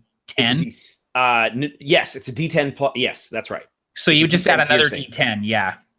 Okay, it's like sneak attack, where you just add dice to the damage. Perfect. So then this is a good playtest question. I've got this D10 in hand. How do you want to do that with a crit? So with a crit, I mean, I would basically just have you roll as normal and then double it. Okay. So we're doing. Okay. Yeah, baby, that's tasty. So it's 15 total, then doubled. So that's 30. So you're gonna obliterate this barrowmech. So go ahead and describe what that looks like. So I think that Vig is scrappy. He's not just a tech head. He loves tech, but he's more of a mechanic than is like a computer tinker boy. And so he knows his way around a scattergun. And so as he's sort of grabbing for this spheroid, this barrowmech comes up and just claws him, and he can feel that pain, that hot spurt of blood. And instinctively, he grabs the scattergun and just puts it under the makeshift chin of this thing and just blows the entire head of this thing clean all over the roof. Just awesome. Just bone fragments and bits of superheated metal in a spray. That's awesome. So that will. Do you want to do anything else on your turn? Bonus action or anything like that? I think that's plenty, especially since you gave me the the bone. Gave you a free weapon mod and a free quick mod too. All right, so that will bring us down to deck. I'm a bad playtester. I'm a bad playtester. So as the skull of Vig's opponent just explodes, parts of it reaching the ceiling, other parts just raining down, I noticed that Rex, got a crazy half hand hose claw thing go right through his shoulder. That did not look pretty. So I'm going to cast Revitalize on him, which for me is a free cast, no Astrofade because of my specialization. So I'm going to heal him for 1d6 plus 4. And I've rolled a 2. So Rex heals 6 hit points. Thanks, man. And I'm just going to try to keep you guys topped off. And that leads me to a good playtest question, Matt, which is, can Astra Infusion stack? Can I bump their max by another 10 and heal them for 10? That is a really good question. And so we don't have this written in the playtest, but I imagine it'll work similarly to Dungeons and Dragons, where the higher spell will take precedence, and basically you can't have the same spell effect on you multiple times. Yeah, that makes sense. And, cool. and it's kind of what I expected to be your answer. So it was a bit of a straw man question, but I could see every caster thinking that exact thing of like, oh my God, I'm going to have these guys at plus 60 hit points pretty soon. Yeah, no, so that's perfect. It exactly, just subs itself in. It exactly. heals 10, and your 10 is still your bump, but it'll heal 10 each time. Exactly. So that's just the old hand on the shoulder. And I try to avoid the area wherever that paste thing went. I don't know where he keeps the paste. Oh, yeah. But I don't want to touch him anywhere near that thing because it's kind of like pre-digested food. And even though I am open to all creatures in this universe, that particular thing is a little bit, as Tim would say, it's a little disconcerting. It is a little disconcerting. Okay, anything else? You're like, my paste. My mom packed that. Mom's secret paste recipe. My mom's secret paste recipe. Okay, anything else on your turn, Deck? Deck Master? I mean, it's an action to do Revitalize, so yes. I suppose that's sort of my combat component, but I'm so curious about these poor, wretched creatures. Can I at least maybe take a look? Like, have they occupied the corpse of one of the victims? Is that kind of what we're dealing with here? It seems that way. It seems like the blue astra of this tomb that you're inside of is sort of creating ad hoc barrowmechs to defend itself. So it uses red to destroy the aggressors, and it uses blue to reassemble, which makes a wonderful kind of a sense that I think this is germane to people wondering about playtesting, is understanding these colors and stuff. It's kind of mind-bending and wonderful. Yeah. So I just so want these souls to be at rest, but I think that's just sort of my role-playing internal voice, and that's my action. My action is to feel bad, is to feel empathy for these poor undead creatures. Yeah, but I'm gonna feel hard. Like Yeah. I might even have one little glowing tear that slips out of the goggles. That's at least a bonus action, man. At least. All right, that brings us back to the barrowmechs. There are two of them left. One of them facing off with Rex, the other facing off with Deck. So the one facing off against Rex, it swipes at you, Rex, and you manage to get your blade up in time, and its claws sort of rake against this blade as you parry. The second one swiping at Deck. And as a reaction, also because of my specialization, for free, I'll cast Twitch Shield and throw a bonus 4 on my armor class. So that would put me at a 17 if that helps me not get hit. That saves your bacon. Nice. I love that little spell, especially with the specialization. You can react every time with that. That's kind of dirty. It's like it is a little armor dirty. That's constantly activatable. Yeah, it is a little dirty. We're going to be fixing that in version 2 for sure. don't fix it on me. I want metal ropes. So this thing swipes at you, and what does the Twitch shield look like as you react and deflect its attack?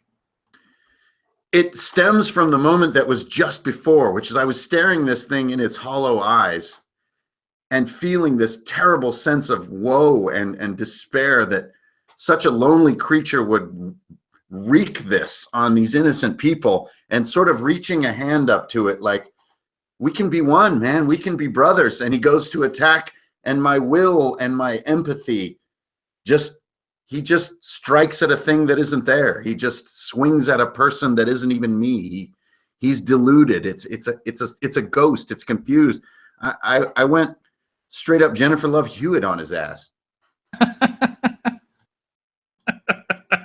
Awesome. Oh my God. So that'll bring us around to, I lost the initiative. I'm going to copy it again. That brings us back to Rex. You're up. So I think this is Rex's turn is going to begin when he's deflecting that last attack with his blade. And it's this dull bronze-colored kind of long sword. And whilst deflecting, he's putting his revolver back into his holster so he can grip this thing with 2 hands. There's no finesse to it. A thuggish just slam with this blade into this creature. And that is a 21. So I think that's going to hit. Yeah, definitely. Yeah, you guys are looking for 15 or better with these guys. Yeah. So this is versatile. Max! Great. So that is 15 points of damage. 15. So this is the one that you already blew a hole through with your hand cannon. So that absolutely drops it. So go ahead and describe what that looks like. So I imagine this bronzish blade sinks through its collarbone into its rib cage, and then Rex is basically just going to hoist this thing off into the air. And I like to think that it hits across one of these walls, and then it falls into that red astra and it's just atomized. Very cool. Yeah, it's just bone powder, ash floating on the air. Very cool. Okay, that was Rex, so now it's Vig.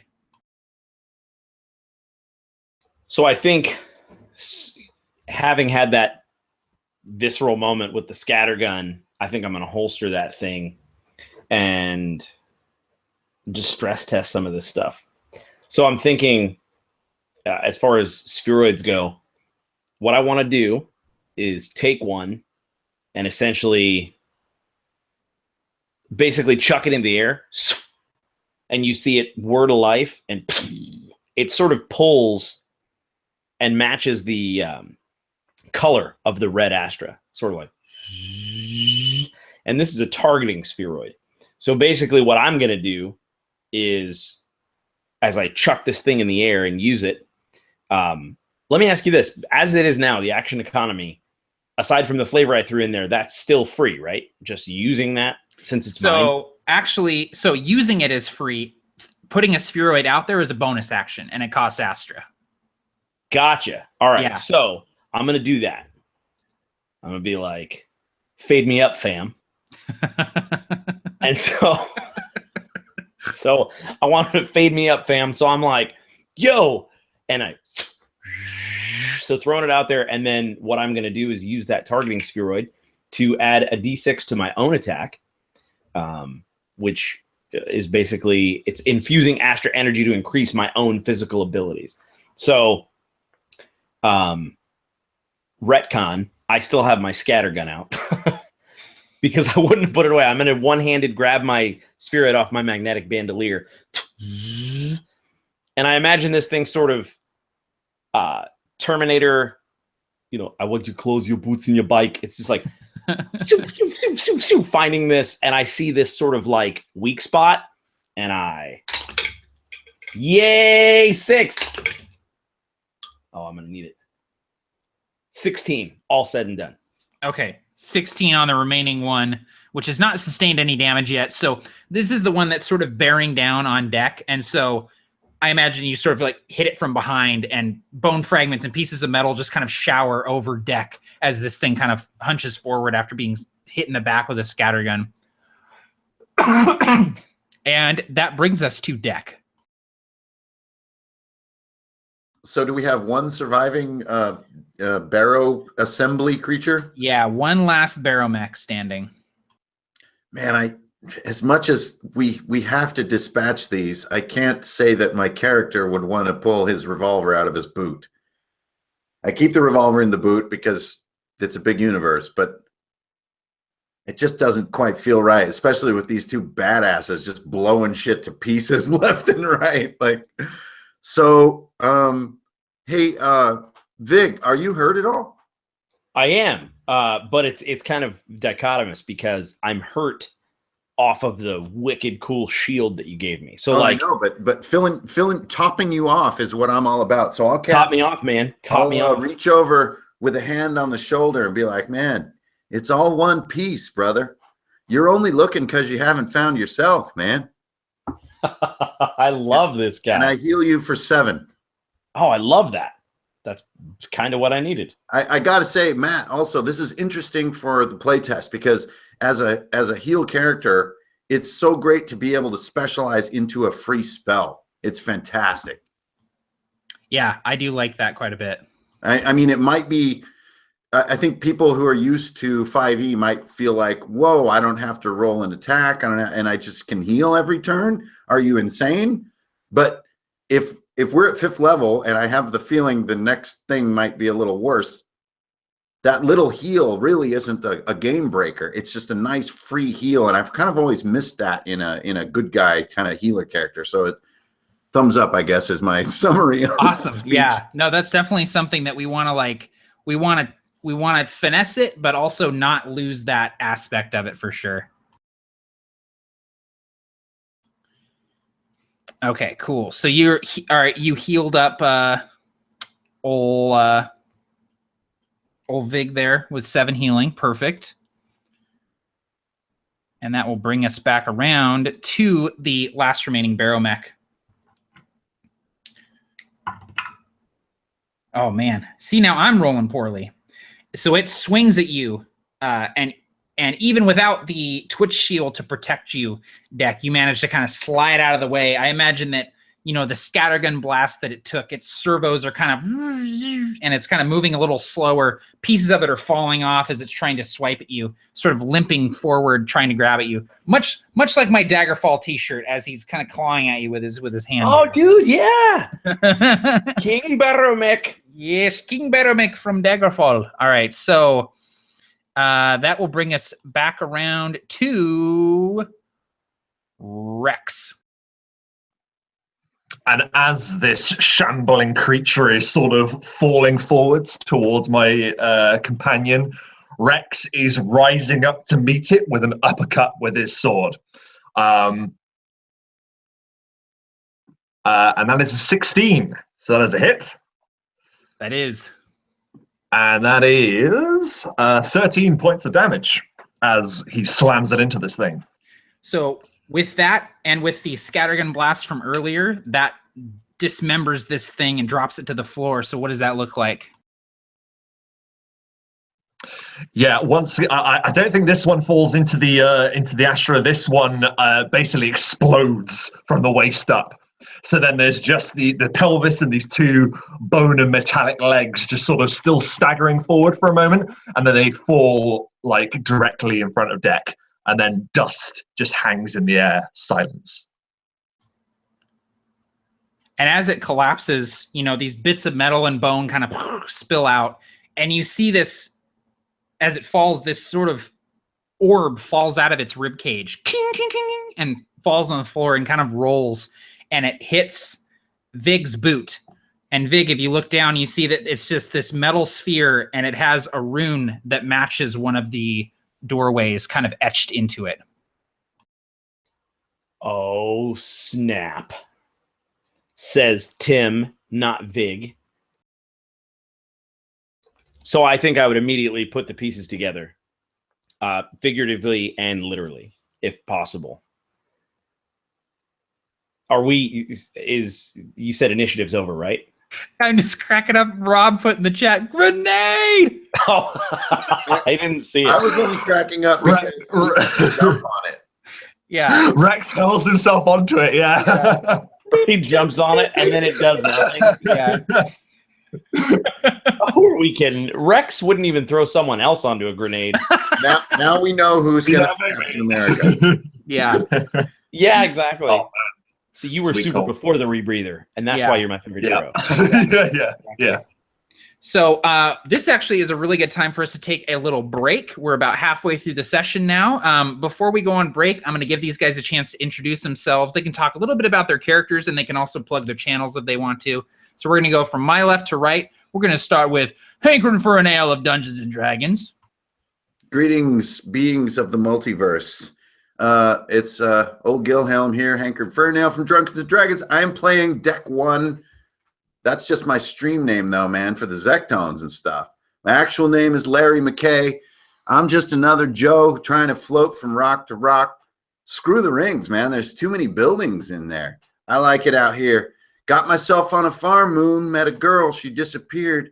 I keep looking for her. Funny thing is, the more I search, the more powerful I become.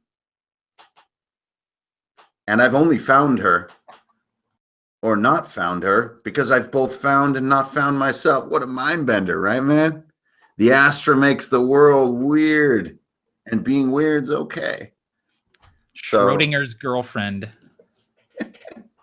well, that's why I don't like Agatha, because I fell in love with the Spectre. I'm in love with the Spectre. Downloaded that. I never should have downloaded it. That's what I was thinking. It's hard to farm year after year.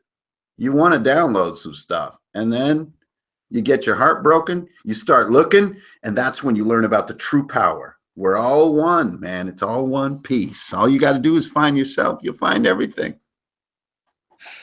Oh, awesome. All right. Next up, Rob from Performance Check.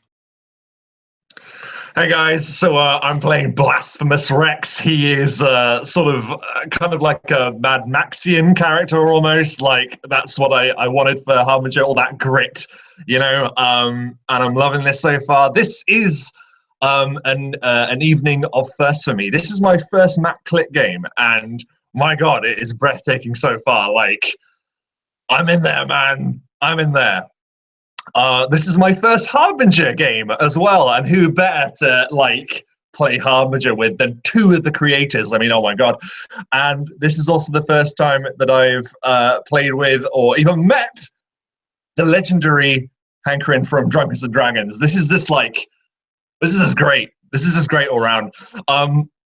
So anyway, my name's Rob. I'm from a channel called Performance Check. If you like these guys' channels, then you might like my channel as well. Run a wicked game called Law Keepers that features my man Tim. He's there. He's waving. He's a nice guy. So yeah, go check me out. And I'm loving this so far. Great game, guys, so far. And last but certainly not least, Timote Carne Asada from Blable Blop Blarers. What's going on, everybody? I am Timote Carne Asada from Blable Blop Blarers. I don't know if you know this. One of the best kept secrets by the rings is that Matt Click of A Fistful of Dice is also part of a publishing company called Absolute Tabletop. And we're the crazies putting out Harbinger. And so one of the coolest things that I've gotten to do at the company is hear Harbinger as an idea like a year ago. Like, hey, wouldn't it be cool if? And then see it come to fruition with a robust playtest this month. And that is amazing. And if you want to be a part of this playtest, it is absolutely open to the public. In the comments of this video, there's a link so that you can get the playtest through absolutetabletop.com. And if you like this, and if you dig the role-playing, etc., we write a bunch of RPG books, and you might like those as well because the same style is in those books. So check out absolutetabletop.com if you want to see the crazy ramblings of me, Matt, my brother James, and Barker from Be a Better Game Master. I'm playing Vig Marcus, who was masterfully illustrated. All of the characters were masterfully illustrated by Hankerin from Drunkards and Dragons. But I'm really liking this side of having seen the mechanics played a few times, now kind of seeing what I'm doing going into combat, and it's a very good way to play test because, like Matt said, we're working on version 0.2, and I've already got some ideas. So thanks, Matt. This has been an amazing way to spend my Friday night. Absolutely, and thank you guys for joining me. It's the three of the best players I could ask for sure. And yes, I am Matt Click. I run the channel that you're currently watching this game on, and I am the game master, or the we haven't come up with a Harbinger thing. We might at some point. The Astra Master. I'm the Astra Master. Super Jinx. I'm the ass blast and Astromancer from. How do we abbreviate that in the game? It's the ABAM. Yeah. Oh. All right, we're going to take a little break. That was awesome. I apparently need to do a few laps around my townhouse and get some of my sillies out. We'll be back in about 5 minutes, guys. Stick around.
What's going on, man?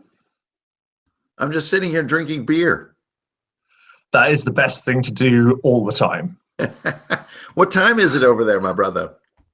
It is 4:30 this very morn. No wonder there's nothing on the wall. Yeah, man, it was worth it though. I mean, like that. Oh man, just I don't know, that feeling of us being in our own ship, you know, and bringing it in fast to take down like a giant spider mech. I mean, just great. What other game can you do in that, you know? Yeah, really. Click is a DM after my own heart. I love to. It seems like the number to beat concept, the room DC, is really spreading as a concept. And I've been doing that for a while. And when I was first telling people about it, everybody just thought it was freaking Satanism. They just thought I was insane, that it would ruin everything.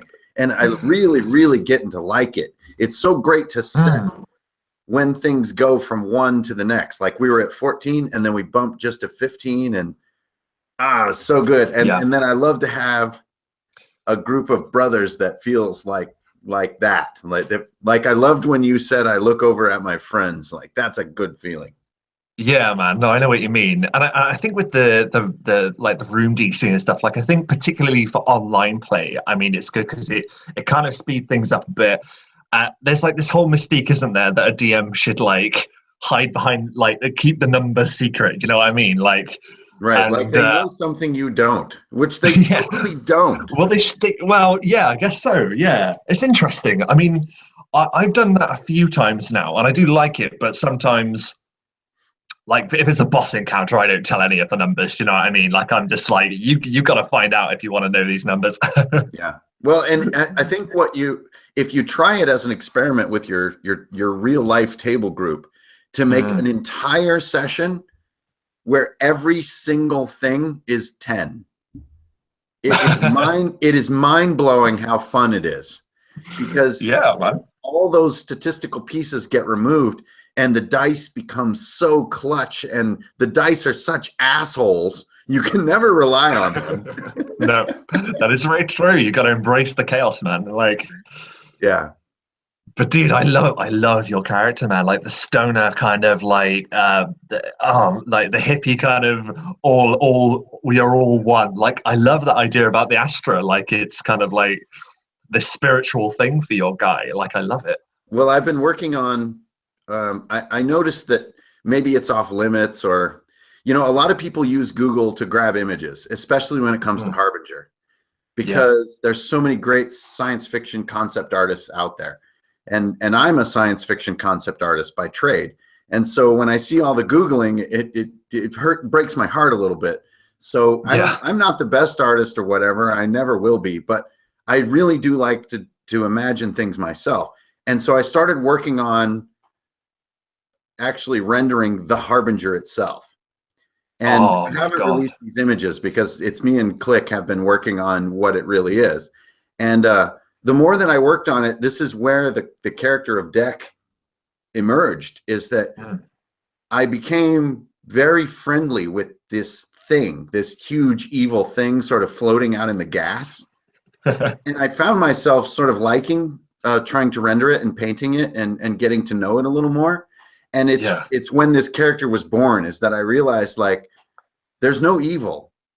There's no good. It's all one piece. And like the Harbinger is here because we need it to be here. It's us looking inward and we see the Harbinger there. Like that's where space is. It's inside of us. And like, it's all very corny, but I had that moment for myself. And then I was like, I want this to be a character.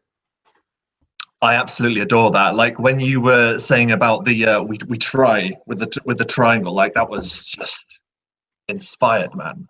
Absolutely inspired. And don't sell yourself short. The pictures are amazing, man. Like when you showed that to me, when you popped that into the group, I was just like, oh my god! Like, can you? I never meant to render your character as Warren Beatty, but I totally did, and I'm sorry. No, I love him. I absolutely love him. Like he looks so hardcore. It's one trick that I use when I do these paintings is the little piece that I will cut from the internet is the eyes. So I'll lasso cut the eyes from a photo of an actor, and I'll put them in and I'll paint the entire rest of the piece. But I do like to use the eyes from an actor because I think people somehow, they recognize or they build a lot of meaning into those eyes, and you can really see it in Tim's character, those Ed Norton eyes. Yeah, man. Oh my God. Yeah, and I'm not a good enough artist to just capture all that weird meaning that Ed Norton has in his eyes. And so I just went ahead and grab them, and then I'll build the whole character around those eyes. But that's probably why you can recognize like Warren Beatty, and you can recognize the dude, and you can recognize Ed Norton, is that I always will copy and paste the eyes and then paint the entire piece around the eyes. It's absolute genius, man. That's genius. No, that's an incredible artist, man. You shouldn't sell yourself short. Like, amazing. I love each one that you've done is just spellbinding. Yeah, some of the Harbinger stuff that you've been sending me, man, is like, I'm just like, oh, shit, that's it. Like, like that's it. Yep. Perfectly captures the look and the feel.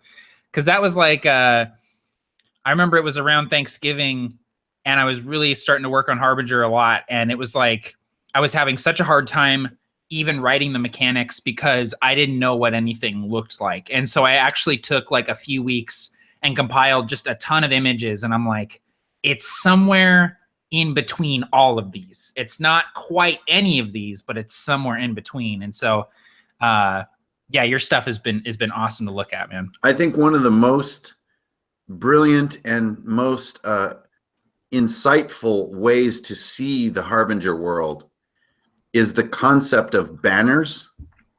And I know that that's small, but to me, trying to sort of take all of your creative work and congeal it and make it a brush stroke or a couple of brush strokes, I was having trouble. And so at first I was just like, this isn't space. Space doesn't matter.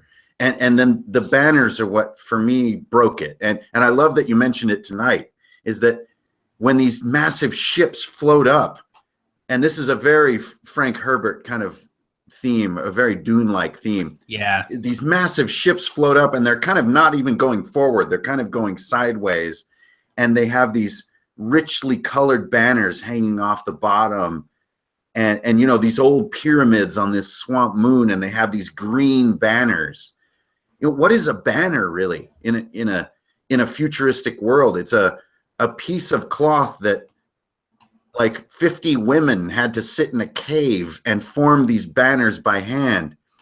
And that to me is the essence of it. Somehow there's something there that we can artistically, visually, and our imaginations can rally around this concept of cotton fabric laying on a science fiction universe.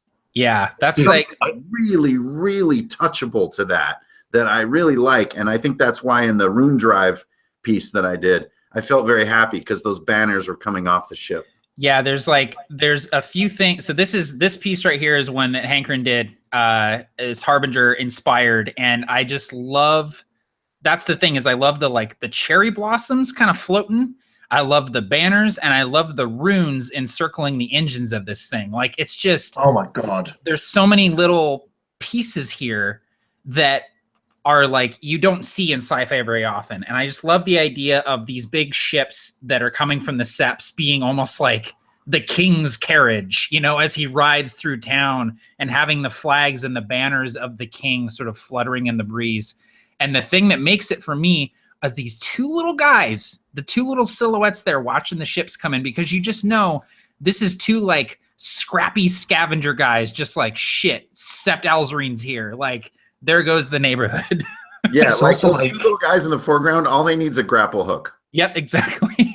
It makes me think of like the Ralph McCory stuff, where you have like the tiny little figure and then you see the vast scope of it all. Like, that's just mind-blowing. That's incredible stuff, man. Yeah. That's insanely cool. Because so many concept artists, and it's fine. There's no shame in this, but so many concept artists use birds for that. They just throw like, those 3 V shapes in front. So I loved the idea of the emoting 2 figures, because the one dude's holding the binoculars up, and it just looks like he's surprised, like, wow. And I thought that just ties the whole thing together. Yeah, no, it's awesome. I love it. I think it's the fun of the setting is that, I mean, tonight is a great example of a good playtest because Matt is kind of laying his cards out as a DM. He's kind of like, yeah, there's this big robot on a moon in the future and it's a dungeon.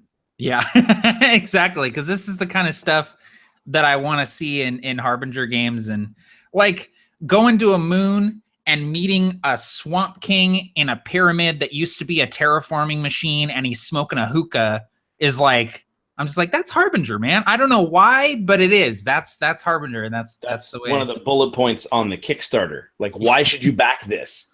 And it's just that. Because there's a dude in a pyramid smoking a hookah. You got to go talk to him. He's called the Marsh Lord. He's crazy. And it says like, comma, duh, period. Reminded me a lot of Eastern Ohio. That's actually what inspired me was no, just kidding. The whole game. The whole, yep. All right, you guys ready to continue this delve into the tomb that walks? Perfect. So this sphere has rolled out of one of these fallen barrowmechs, and it comes to rest at your boot, Vig. And you see that the rune on it matches the rune in the spherical inlay on the left door. So I think what I'm going to do is just look at the other two and then turn and just stick it in the door. Like, just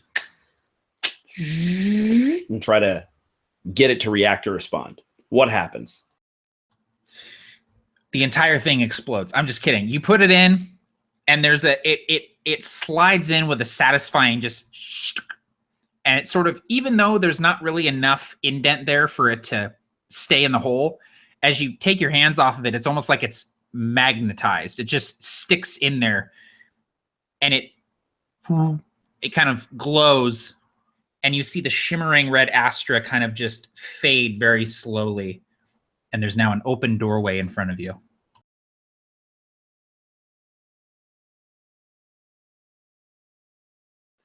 And I sort of gesture towards the guys as though I've done something magnificent on purpose, but I'm fumbling through it. Well, after you.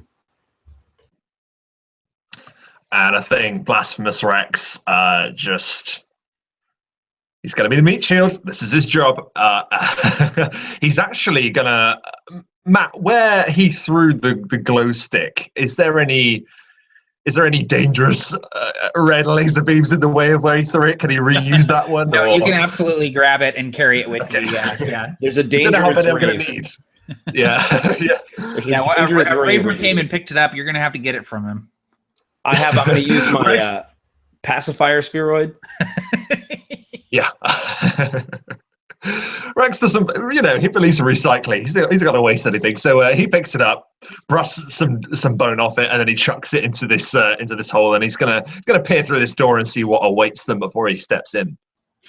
So you see a kind of a long hallway that curves off to the left, so you can't quite see around the bend, but you can see that there's nothing visibly dangerous as far as you can see. Okay, so with revolt, he's actually gonna replace two of the rounds into the chamber of the revolver, and he flicks it back, making sure it's fully loaded again. And then, with it held in front of him, he is going to press his back against the corner and then sort of peer around to see if he can get a glimpse of what's further down. So I imagine the marching order is you obviously taking point, Rex, with Vig in the middle and Deck in the back. Yeah, and also Matt, I'm mapping. So we came into this sort of round room. Yeah. And there were two doors, one right, one left. Which one did Vig unlock with this ball that dropped out of this creature? It was the left door. Okay, and then through that left door, we have a sort of a veering left corridor. Mm-hmm, exactly. Yeah, kind of a winding kind of corridor. Got it. I'm old school. I map dungeons. No, dude, I love that because I have a map in my head, but I don't have it drawn, so that's wonderful. So you kind of, you know, go down this hallway, and like you say, Rex, you kind of put your back to this corner and kind of peer around, and you see that the hallway goes straight a little while longer, and then it opens up into this hexagonal room, very large, maybe twice the size of the sort of antechamber that you came into. And you can see that there are two large pillars that are sort of coming up from the floor to the ceiling that are etched with these really deep carved prelude runes all over them. And Rex looks back to his companions and then looks into the room once again. And he says, "Have a gander, boys. What do you reckon to that?"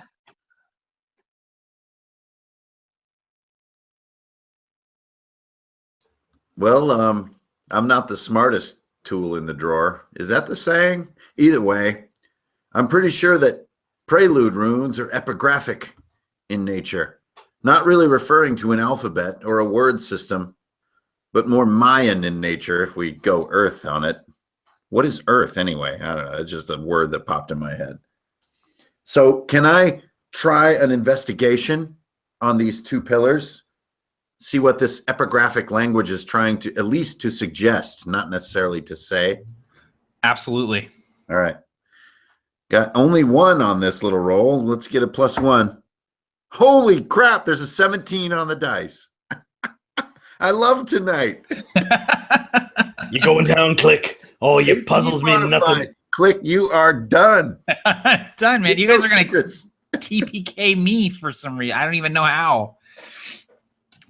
So you're sort of slow. You guys are sort of slowly walking into the room to kind of get a closer look, I imagine. And Deck, you come forward. You're kind of looking at these pillars. And you're sort of inspecting them. You know, there's so many different prelude runes, and some of them, you know, mean the same thing. Some of them don't. Like you say, they don't refer to an alphabet necessarily. And so you're kind of looking over these pillars, and you get the sense that this is some sort of workshop or building room. No, that's not quite right. And as it sort of clicks for you as you're kind of looking at these hieroglyphics, there's two words that kind of spring to mind. Spawning room. And as soon as that kind of clicks for you, this blue glow kind of emanates from the floor, almost like a fog at ankle height. And there's this hum. And as this blue light comes up, it's then that you realize that the walls that at first appeared sort of irregular, kind of bubbly, that the walls are lined with human skulls. Hundreds of alcoves, each of them filled with a human skull. And this blue light lifts up from the ground in a fog, and it winds its way up the pillars, spiraling up and up and up to the ceiling. And you see these runes, these prelude runes, start to glow with the hum, thrumming like breath. And then silence for a moment. And you think, oh, well, maybe nothing's going to happen. And then the skulls start to move. 1, 2, 3, 6, a dozen. You see them start to shamble forward, and you see that each of these skulls is housed on top of a mechanical spider body. And they kind of shamble forward out of the alcoves, and these skulls twist to focus on you. Let's roll for initiative.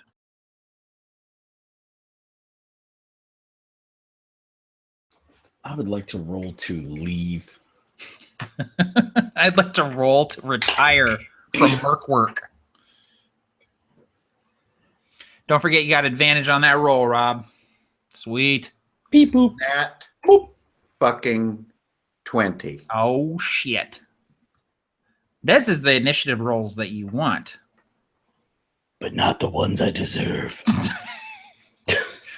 So, Tim, can you be initiative guy again? The skull Yeah. spider's got 9. Let's see if I can make this rain.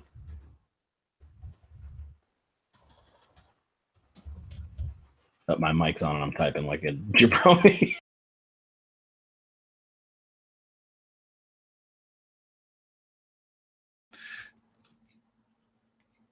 It looks like it's going to be... I typed the wrong name. Hold on, give me a second. I was going to say, I think it's going to be Deck first, and then Tim types Rex. Rex, Deck, Rex. Rex, Deck, Rex, Fig. Rex, you beat me? No, he did not. You are going first, Deck. So it's hard to count how many spiders are on the walls now, and there's more joining the group every second. But the light from these pillars that's sort of emanating out it seems to be sort of spiraling outwards towards these skulls and waking them up. And it is your turn, Deck. My God. It's a big verse, man. We've been through a lot, you guys. I mean, parentheses, level 5.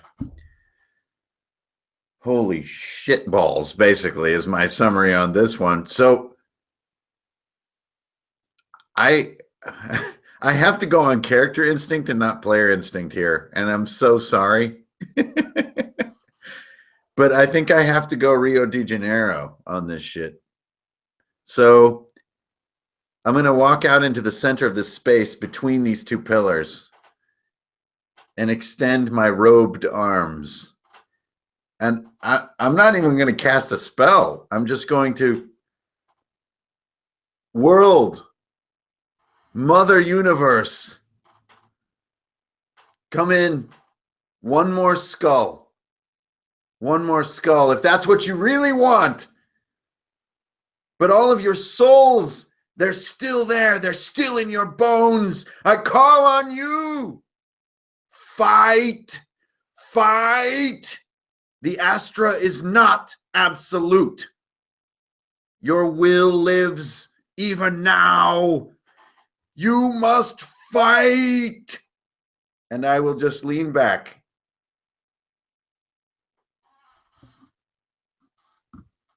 How did the rest of you react to Deck doing this? It's a Wednesday.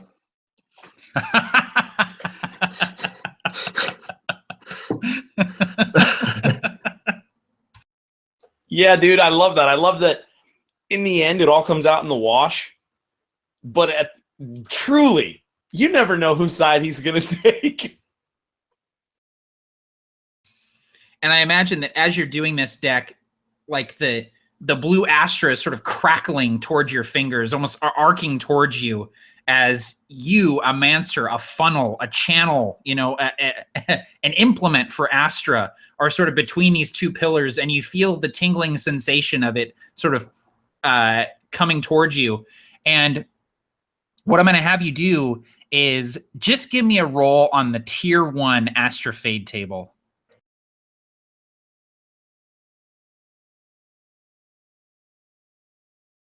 I have that right here. Perfect. Oh, I got my D6. I'm ready to go. That's what I've been waiting for. Just Come on. starts coursing. But Astra and the souls of these poor dead mud farmers, they're one and the same. The Astra is the soul. Life creates it. And I've rolled a 1. You are able to maintain control of the Astra and nothing unforeseen occurs. So I managed to hold the energy between these pillars, to maintain it, to Doc Brown that motherfucker. Marty! We have to get back to the Astra. I gotta do something about your Astra, Marty! And the chat was filled with Christopher Lloyd impressions. 1.21 fade. 2 pieces of the Oh man.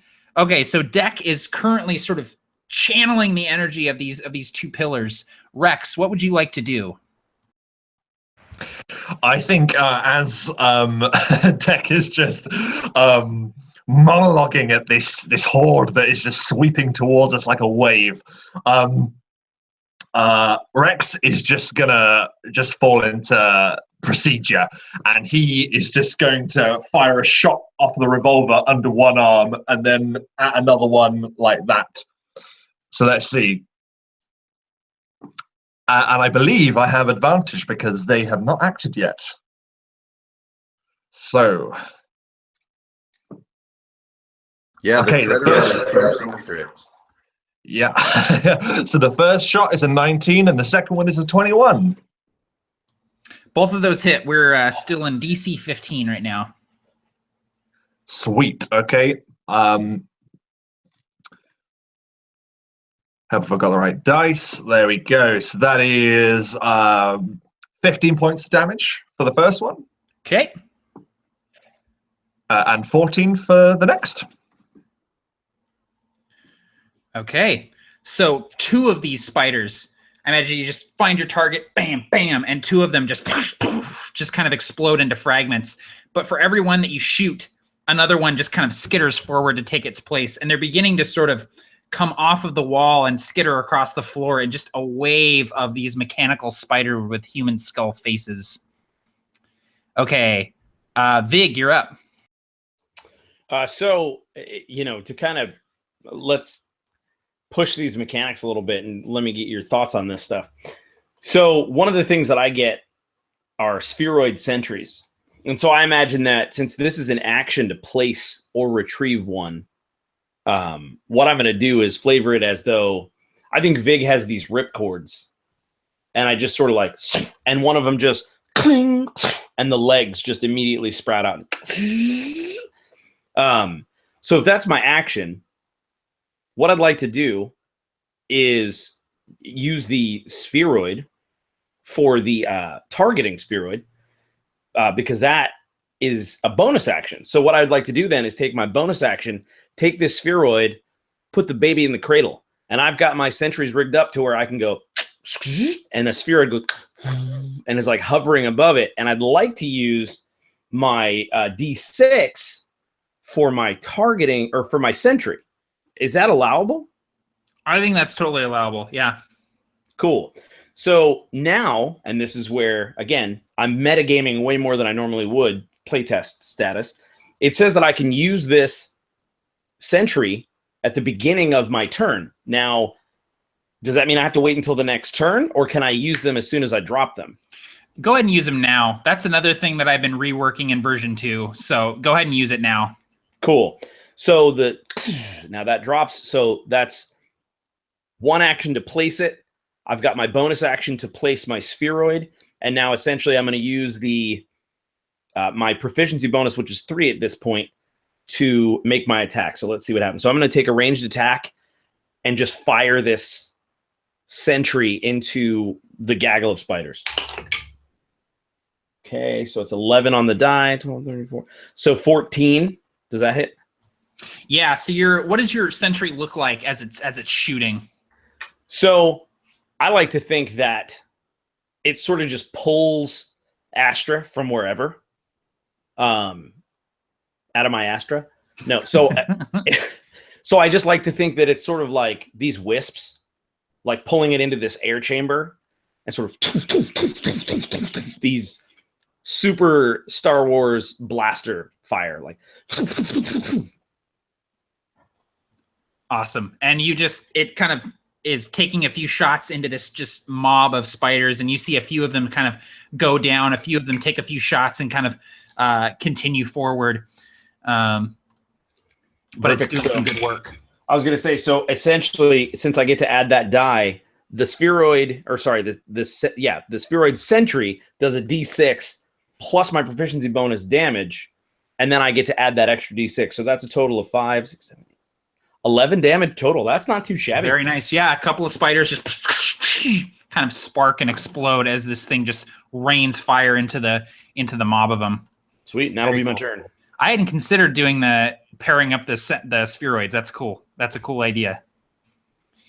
Okay, cool. Actually, I had a cool idea today. I have to say it before I forget. This is like super wet cement, but I was walking my dog and I thought, wouldn't it be cool if later on mechanists are able to self-destruct their spheroid sentries if they want to? So you could you could use an action or a bonus action or something to trigger the detonation, and they do like area of effect damage. So you could drop a spheroid sentry, have it shoot, and then if you get clear of it, you can blow it up too. I like that idea. Anyway, I love that. I love that because the way that they work is that you can reclaim the materials and keep using them. But if you blow it up, you can't. So exactly. There's a cost involved. I like that. Totally.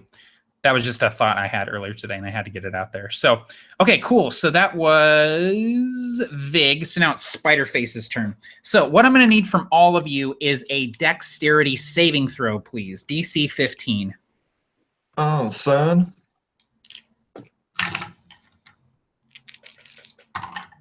Rocking a hairy 8. That was a close one. So these spiders sort of have arranged themselves around the room, and they're sort of similar in look and feel to the large tomb itself. And their eyes, these sort of hollow eye sockets, begin glowing with red astra. And there's a hum as they charge up. And then the floor is blanketed in a spider web of red astra as it shoots between all of these things. And you all try to do your best to get out of the way and sort of move out of the way of this web as it just goes across the floor. But anyone who failed their dexterity saving throw is going to take 16 force damage, and anyone who made it is going to take 8.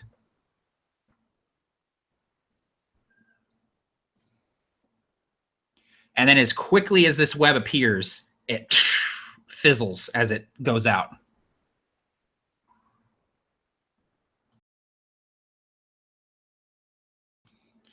Okay, so Deck, you're sort of still channeling these pillars. You're, channeling the Astra from these pillars. And as you do so, you see little hairline cracks start to appear in the pillar. As you're doing this, give me another roll on the tier 2 Astrafade table. Oh my God, it's coursing through my skeleton at this point. What a trip, man. What a trip. That's a D8. Here we go, guys. I hate rolling on this thing. It's like, welcome to DCC. Yeah. You're about to grow a third arm. Hope you like Dungeon Crawl Classics, buddy. I think you said love wrong. And it's a 2. Astra surges through your muscles, strengthening you. Add 1d4 damage to your next attack with a melee, or gain advantage on your next strength check. I'm probably not going to do either of those, but to describe my action, I'm blue and green. Those are my earth colors, man. The Astra is not all hate. It's all us, man. We are the Astra. The Harbinger's only here because we're blossoming, man. There's so many of us. It's going to be all right. I'm going to just pull it in. I'm going to put it right in the bicep. And then, oh, wait, there's 2 pillars. So I'm going to have to go left, too. So I guess I'll go full Popeye. And when I pull the Astra in, I'm just going to have to... I got this, motherfucker.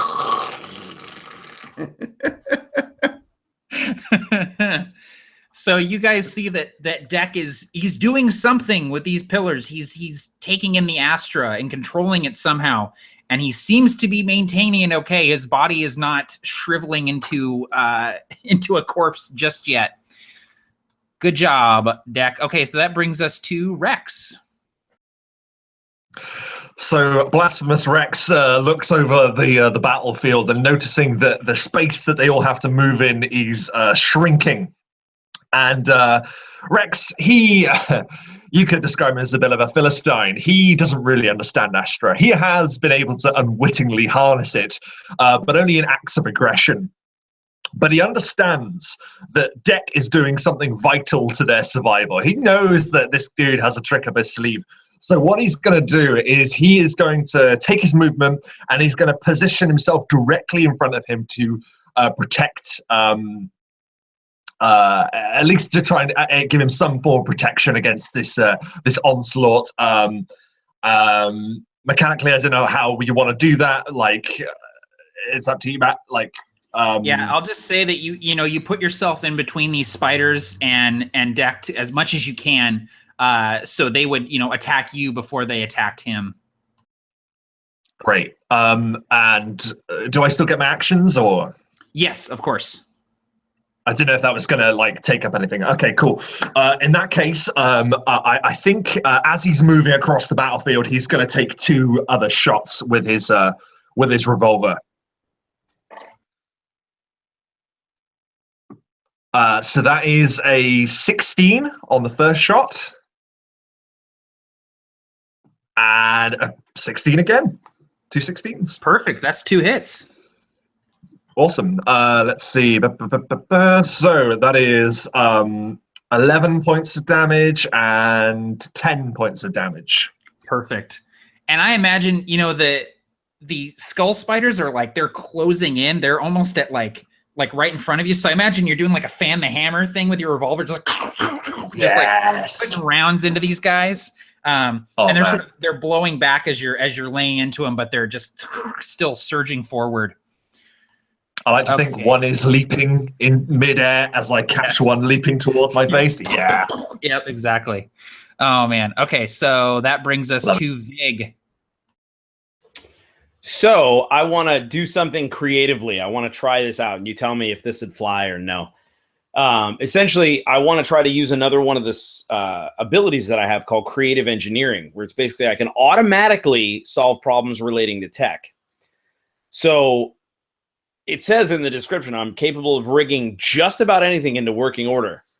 But I can automatically succeed on a single tech intelligence check or a check using my arc tool, basically once per long rest. And so what I want to do is I want to try to hack one of these spiders to see if I can sort of either control it or get it to send like a wave across the ones nearby to sort of not be in the combat. So what I want to try to do is somehow, whatever you'll let me do, I want to do a tech check using my arc tool on one of these spiders. Okay, go for it. Yeah, so either a tech check or you can do your arc tool proficiency, whichever you want. Well, the reason why I'm using a tech check is because I automatically succeed on this based on my creative engineering. Right. I think you would also succeed if you did an arc tool check. Oh, I see what you're saying. Perfect. Yeah. Gotcha. So make a note. Yeah. Noted. So what I want to do is I'm actually going to, all right, I'm going to pop this sort of T-shaped thing on my arc tool, just like, and it sort of starts to spin and makes this spectral like Astra drill, like this. And I take the arc tool and I jam it into where I think this thing's similar. I don't remember what the thing was called, but it was on the back of the tomb, sort of the movement piece.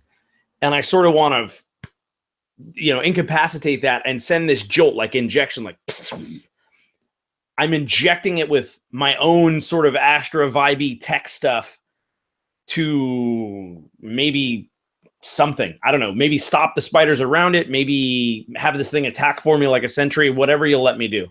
Yeah, I'm gonna say actually what I'm imagining is, in Hellboy, the Golden Army, when the ghost guy is like inhabiting the Golden Army mech guys, I imagine that's sort of what you do with this spider. So what I'll allow you to do is that can be another sentry of yours that can do melee instead of ranged, is what we'll say. Dude, that's awesome.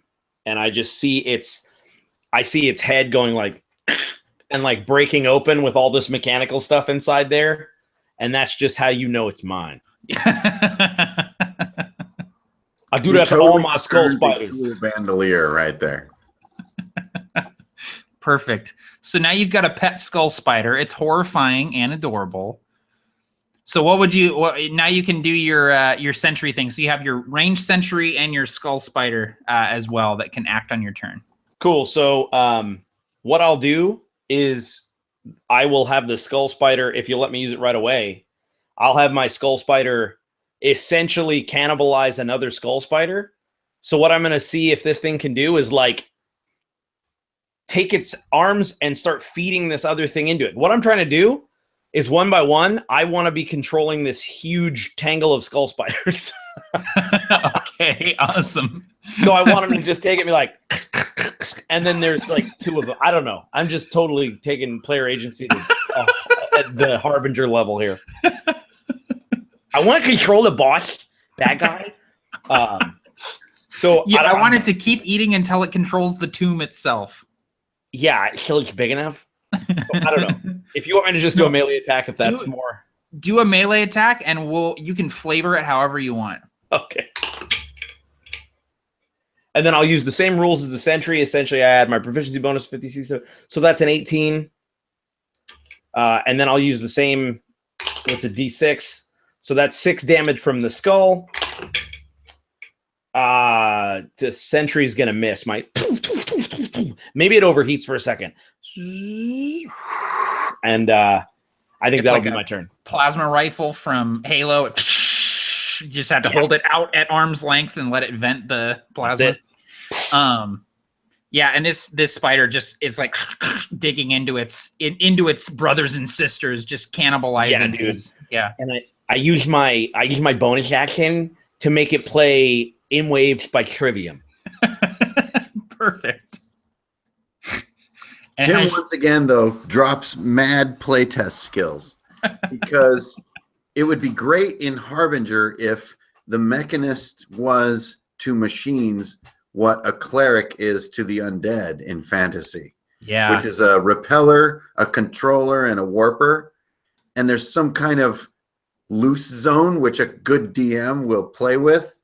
So, sorry, this entire thing I just said was in parentheses. Or maybe there was an asterisk. I don't even know which shift button to use. It was like brackets at the bottom of the page. But it's a great idea, is that in the science fantasy world, machinery is the sort of version of the undead that normally a cleric gets to be cool with. And I love how it's flexible. Okay, done ranting. No, exactly. And that's something that we're playing with a little bit in so we have the new mechanist specialization is called Slip Dagger, and they're like a rogue espionage kind of guy. And they have hacking abilities where they can like listen in on whisper links. They can like, they get advantages to dealing with enemy specters and things like that. And I imagine that when we do the necrotech, they will have like those sort of cleric paladin-y abilities where they're like, I'm really good at like controlling other constructs and things like that. Like, I just think that stuff is cool. All right. So that was Vig. It's now Spiderface's turn. All right. I'm going to need y'all to, again, give me a dexterity saving throw. That's a once per day ability. It's not. You're making this up as you go along because you're the creator of the game. You're the lead designer. It's true. I am. Oh, guys. Uh-oh. I rolled so bad I have to pee. I got to poop so bad my arm hurts. So, again, this network of red Astra energy just kind of cross hatches between all of these skull spiders, creating this web of death at your feet. You all kind of try to get out of the way, but it's lightning quick. And you all take 10 force damage. Oh, man, I just dropped. Ooh. How bad? Oh, 8. Well, okay, so you're not dead right away. -2, so I'm just going to go into death save mode. Yep. I'm going to hope that people who live on pre-smashed paste have a sense of empathy toward the fallen. So what happens is as you go down, Deck, the Astra that you're sort of channeling kind of fizzles and smokes into the air, but you see the pillars that you were sort of channeling Astra energy through, you see them weakening and cracking and starting to crumble a little bit as you go down. So that brings us up to Deck. So Deck, it's death saving throw time. Oh man, I'm no stranger to this. This feels familiar. Good old 50-50. I love the way we death got a saving 13 up. That is one success. One success, baby. I love it, man. This is where I do almost half of all my D&D play. You're like, I love trying to stabilize. All right, Rex, you're up. So it's almost like a double take for Rex. Like he's facing down this this horde of mechanical death before them all. And he sort of looks back once and then back again, and he sees that his friend who was once standing there is now on the floor. The thing is, Rex is great at putting people down. He's not so good at in terms of getting people back up. That's what Deck's job is. I mean, I can try and stabilize you. I don't have to be trained to do that, do I? No, you can attempt just a straight DC 10 medicine check, or you can use your mender to give him some HP. Oh, of course, yes. So in that case, what he's going to do is that he has it sort of buckled to his arm for just this kind of occasion, and he rips it out of the strap, and he basically does Pulp Fiction style. He just puts it through the breastbone, bam, and I imagine you instantly sit up. Now, is it my constitution? No, so it'll be Dex, one of his hit die plus his con mod worth of hit points, because what it does is it just does a quick infusion of refined blue Astra, which kickstarts his body's natural healing. Rob, why don't you roll it, since you jammed that thing through my sternum? It's 1d6 minus 1. All you need is one hit point and he's stabilized. No, it's all good. If you could roll a 2, that would be great. I actually rolled a 6, so that's 5. 5. You're back up, man. Back up. So what does that count as? So I've got to look on the sheet. Was it a bonus, or is that an action to do that? Using a mender is an action, yes. Okay. So in that case, that's me. I basically, I like to think as I've slammed it into your chest, basically my back is now a shield for you. I'm hunched over you to try and protect you from this wave. Very nice. Good job. Gee, what a nice guy. Okay. I know, right? Vig, you're up, man. I based on your what a nice guy, I write the theme tune, sing the theme tune. Deep cuts. Harbinger, doo-ba-doo-doo-doo. Sing the theme tune, write the theme tune, sing the theme tune. Sing the Oh, God. So I think I'm used to this sort of thing. This sort of, Deck drops, Rex stabs him in the heart. And to use a different reference, like The Rock, the film starring Sean Connery and Nicolas Cage in his prime. And essentially, so what I'm going to do is I'm going to take this medical spheroid and I'm going to just throw it in that direction, knowing that it's going to do its job. So I'm going to take 1 Astrofade for doing that. But by doing this medical spheroid, this thing's a little more robust as far as what it does to help. So again, it's kind of, I think, up in the air right now how a character who, I guess he's stable now, but would he'd be able to literally use it right now if he wanted to? Yeah, you can use it. You can use it at any time. Yeah. Cool. So as of now, raw, rules hath written, I throw the spheroid and you've got this, it sort of opens up. And so Deck, you can use 1d6 worth of sweet, sweet Astra juice. Dude, maybe this spheroid has a big fat mender needle on it. But anyway, you can use it. Looks like the interrogation droid from A New Hope, just like That's right. And so anytime you want, you can pop a d6 worth of healing, and I take an Astrofade. Can I just go ahead and do it instantaneously? Absolutely. And I'm at my Astrofade limit, which is cool for a mechanic. Yeah. Roll the 3. Roll the 3. That's it, man. Sweet. All right, so you got that going on. And then what I'm going to do is and I've got enough dice to roll it all at once to make it quick. I'm going to use my 2 sentries, which are essentially the pew pew and the chomp chomp. Yeah, the pew pew and the chomp chomp. That's right. And you've got a thwomp stomp as well. And the thwomp stomp. Okay, so does a 13 hit or no? 13 does not hit. We're on DC 15 right now. Gotcha. So spider doesn't hit. 17 on the die plus my 3 proficiency. 17. So that's a 20. But that one does. So that's 6 damage from my.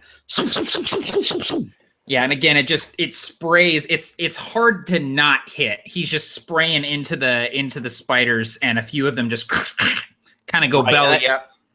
I love the idea that the sentry turret is smart enough so that it's like, and then it stops, and you just hear the as it whisper shoots past Rex and Deck, like it's a sprinkler.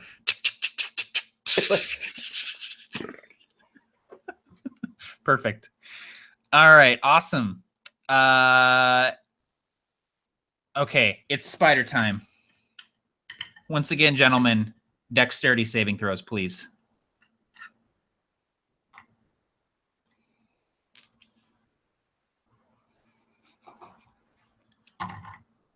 Ooh, and I rolled crap damage this time. Rob got a nat 2 million, it looks like, so that's good. So successes, you guys are only taking 4 force damage, and failures, you're taking 8. As again, this web of lasers just carpets the floor. Making that roll just saved my life. I imagine it did. Okay. Deck, you are up. You're standing again. You're bloodied, but you're alive. It is your turn. 4 hit points. I'm going to boost Astra Infusion by 1. So everybody can now bump their max by 15. And this is up to 3. So that's all 3 of us. So that puts my max at 44. So bump your max by 15. So that's 5 more max than I gave you before. Sweet. And everybody heals 15. And I go 1 over my Astra limit. So I'm going on the 1d6 table, right, Matt? That's correct. Okay. No problem, right, guys? Give me that 1. It's on the floor. I think the dog just ate it. Oh. Oh, shit. I got a 6. Uh-oh. Take 1d6 force damage. Oh, Matt, you want to roll it or you want me to? Go for it, man. It's all you. It's all you. It's a 2. I'm still up. Yay! 2 hit points. No, you got a bunch of hit points back. That's true. I know. So I took 2 and then healed. You guys both heal 15. So I healed for 13. Yes, correct. So I'm sitting on 17 HP. You guys got that HP mark down? I do. On my PDF. That is what we call a hardcore fucking Harbinger healer right there. That's right, man. Press the healing system to the absolute effing limit. You almost died healing your party. That's the way it should be, man. So the look of this thing is I can't try to channel the blue pillars any longer. I take the hands, one in front of me, Rex, the destroyer, and one beside me, Vig, the mechanic, always on the shoulder, always the Legion of Boom. Boom, shaka, laka, laka, boom, shaka, laka, laka. Come on, we got this, you guys. Let's not fall. If we fall, these souls will never rest. That's right. Rex, you're up. You've just been emboldened by your Mancer companion. What would you like to do? That's incredible. And as this Astra flows into a blasphemous Rex, this terrifying sound just comes from his mask, and it's like, And the astra that's poured into him is converted from that angelic blue into this hellish red energy that crackles from the sword that he draws from his side, and he swings around, bringing 2 hopefully devastating attacks upon their aggressors. Let us see. Oh, son, that's a nat 20. Again, that's great. So it's a nat 20 on the first one, and that is a 17 on the other. So I'm pretty happy about that. So your crits, Matt, is it roll it and double it? Roll it, add your modifiers, and double it. Okay, so... And Rob, you're going after spiders, right? I am going after spiders. So that is 28 points of damage in total. Damn. So I'm using group HP for these spiders here. So you can describe you just hewing through 6 or 7 of these things with that much damage. Do you know what I think would be really cool? Because it's the Astra sort of blooming around the blade. I like to think that it's actually one strike, and it is literally just him lashing out backwards like an animal.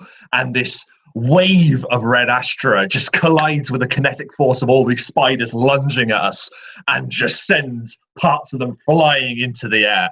And this blooming bubble of red Astra explodes around us. Like sci-fi warrior Moses, you part the sea of spiders. And just a dozen of them just go Let flying. my spiders go. When Rex was in Egypt's land. All right, that brings us to Vig. All right, so I see my buddy just like... First of all, I feel the surge of blue healing Astra because Deck, man, he's got a few loose scruples by the rings, but he somehow manages to even out. And so I think the first thing I'll do so I don't forget is I'll do spider and normal sentries, which I'm digging that mechanic. I like that right away. I get to pop some damage without having to waste any kind of, I don't know. It's cool. Oh, some super good rolls here. So both hit. Both are going to hit. And then that's 3, 6. For a total of 6 each, 12 total. Awesome. So yeah. And then more spiders. And you see that the mob is thinning. You can actually see the floor a little bit now with all of these spiders that you've decimated.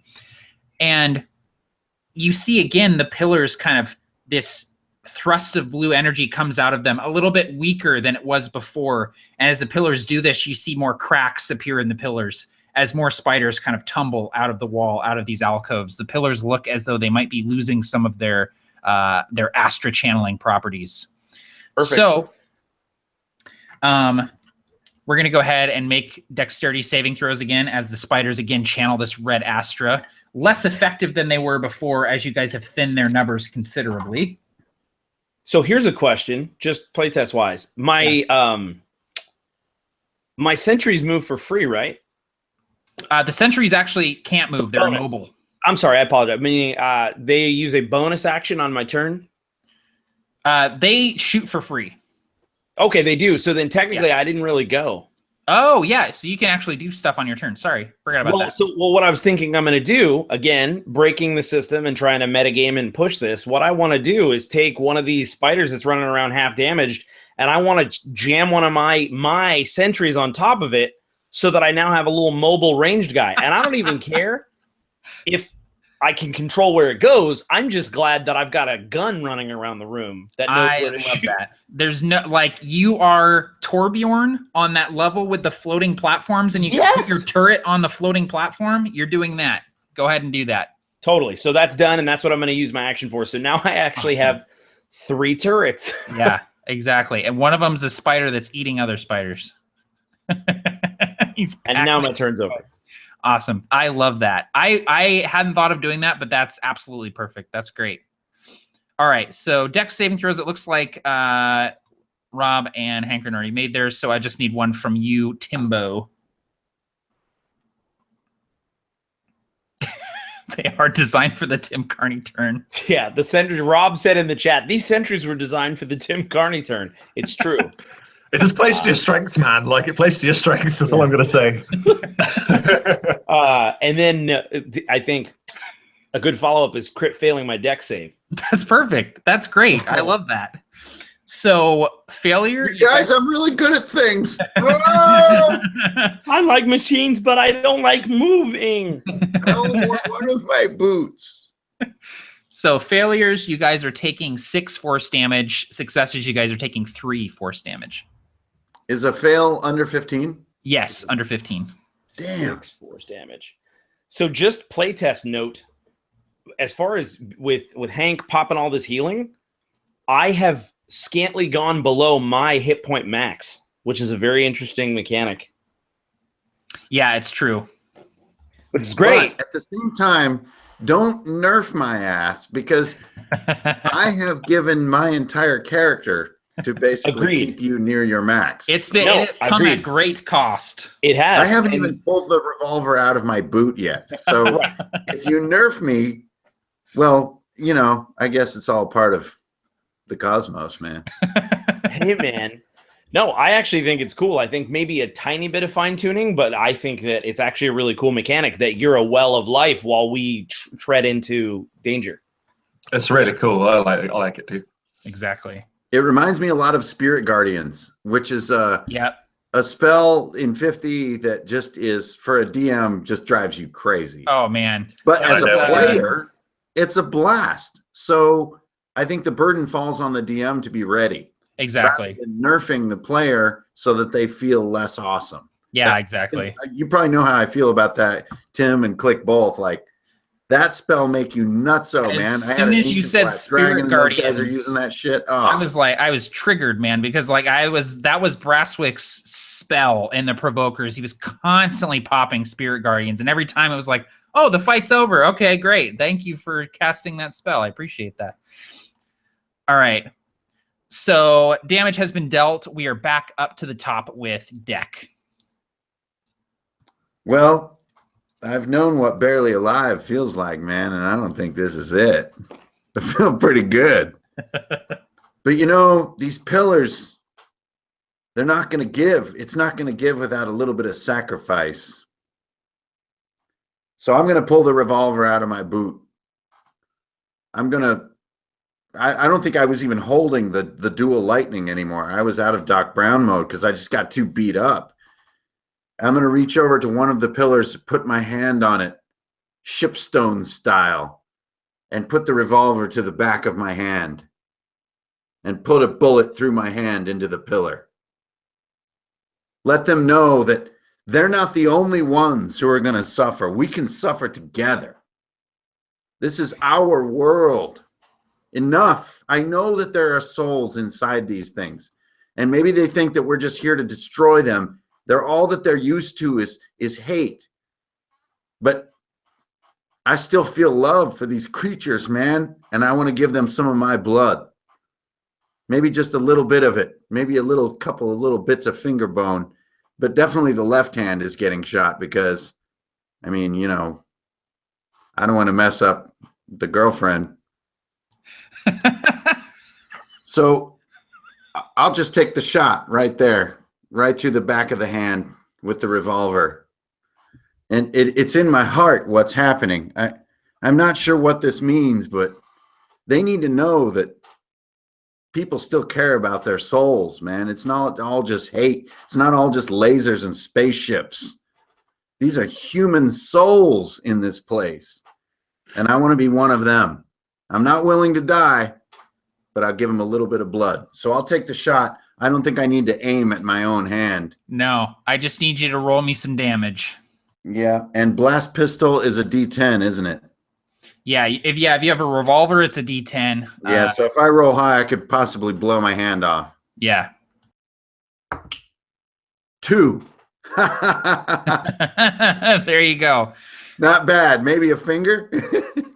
So, yeah, I imagine you, and you guys see this happening, and Deck puts his hand up to the pillar, puts his gun to the back, and pulls the trigger. And there's a splatter of blood and a little bit of bone that just bursts out as he blows off one of his fingers on his left hand. And you see the blood just splatter against this pillar, and the bullet embeds itself. And there's a moment where it's just this rumbling sort of starts. And you see cracks tracing their way down the pillar. Stuff starts falling from the ceiling. The spiders, the skull spiders, start chittering and writhing, just this mass as they begin to lose control. And then all at once, the Astra leaves these pillars. And the skull spiders just immediately collapse where they are.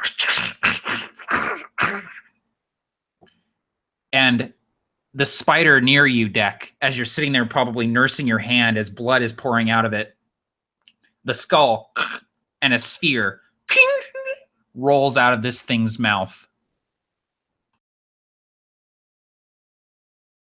The other key. The other fucking key, man. Grenade. What a mind bender, man. Grenade! It actually is a grenade this time.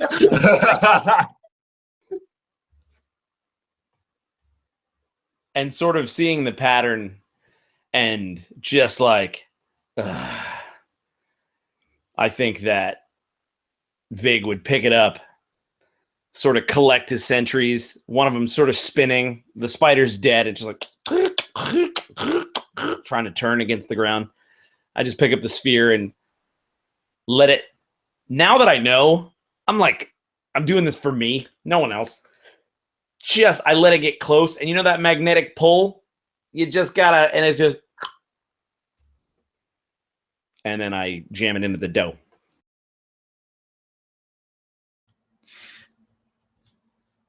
So you've got that sphere, you go back, you're putting it in the door. I literally broke a sweat right there. On a high roll, I think I almost would have bled out right there. That was gnarly, dude. If we haven't implemented inspiration in this game yet, but I would be giving it to you for that. That was incredible. That was super rad. So let's go back a space out of the hexagonal room. We'll go around that curving chamber or that curving corridor. And we left the right turn from our dump off unexplored. Yes, you did. Yeah. So that right turn will take our newly found sphere, and actually, I'm going to hand it to Rex.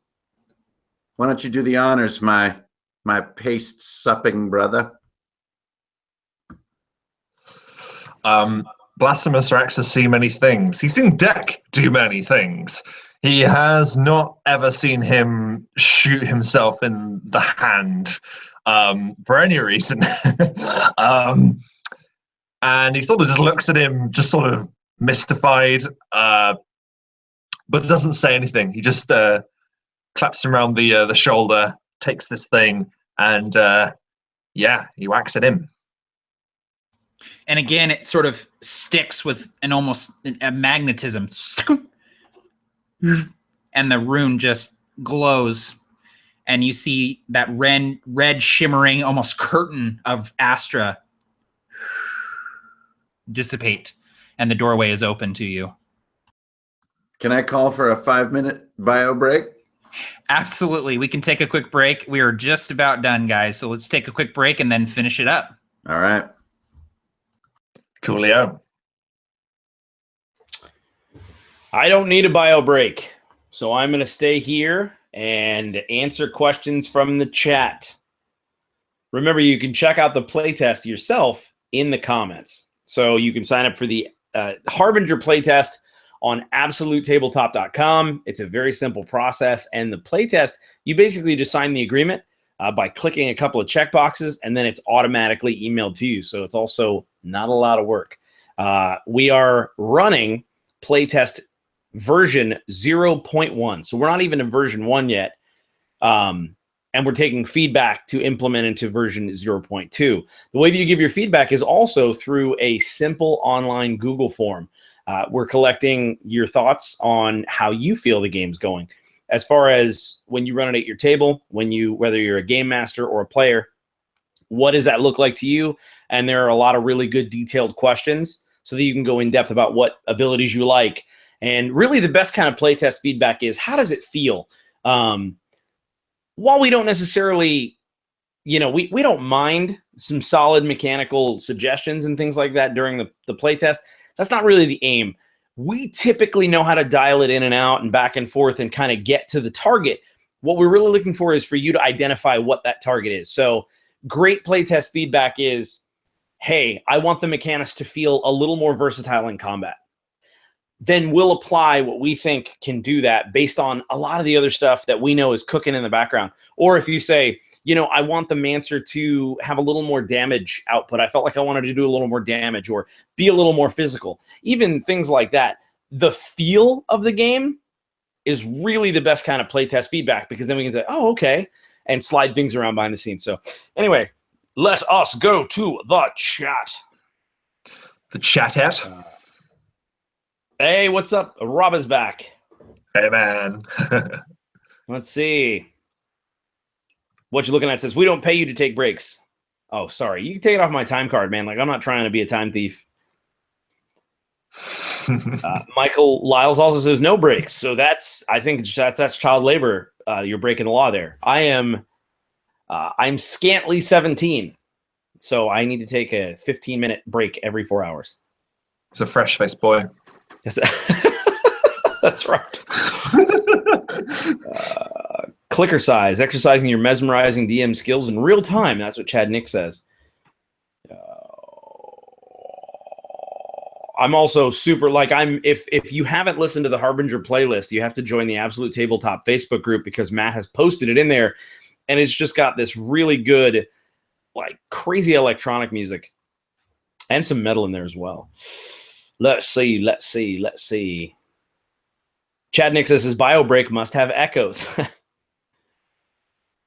Barker from Be a Better Game Master is here. He says blank is boring is great feedback. That actually is great feedback. I can tell you personally, as I'm playing the Mechanist, one of the things that I want to do is have a very simple sentry economy where I get to decide how my sentries act and what they do.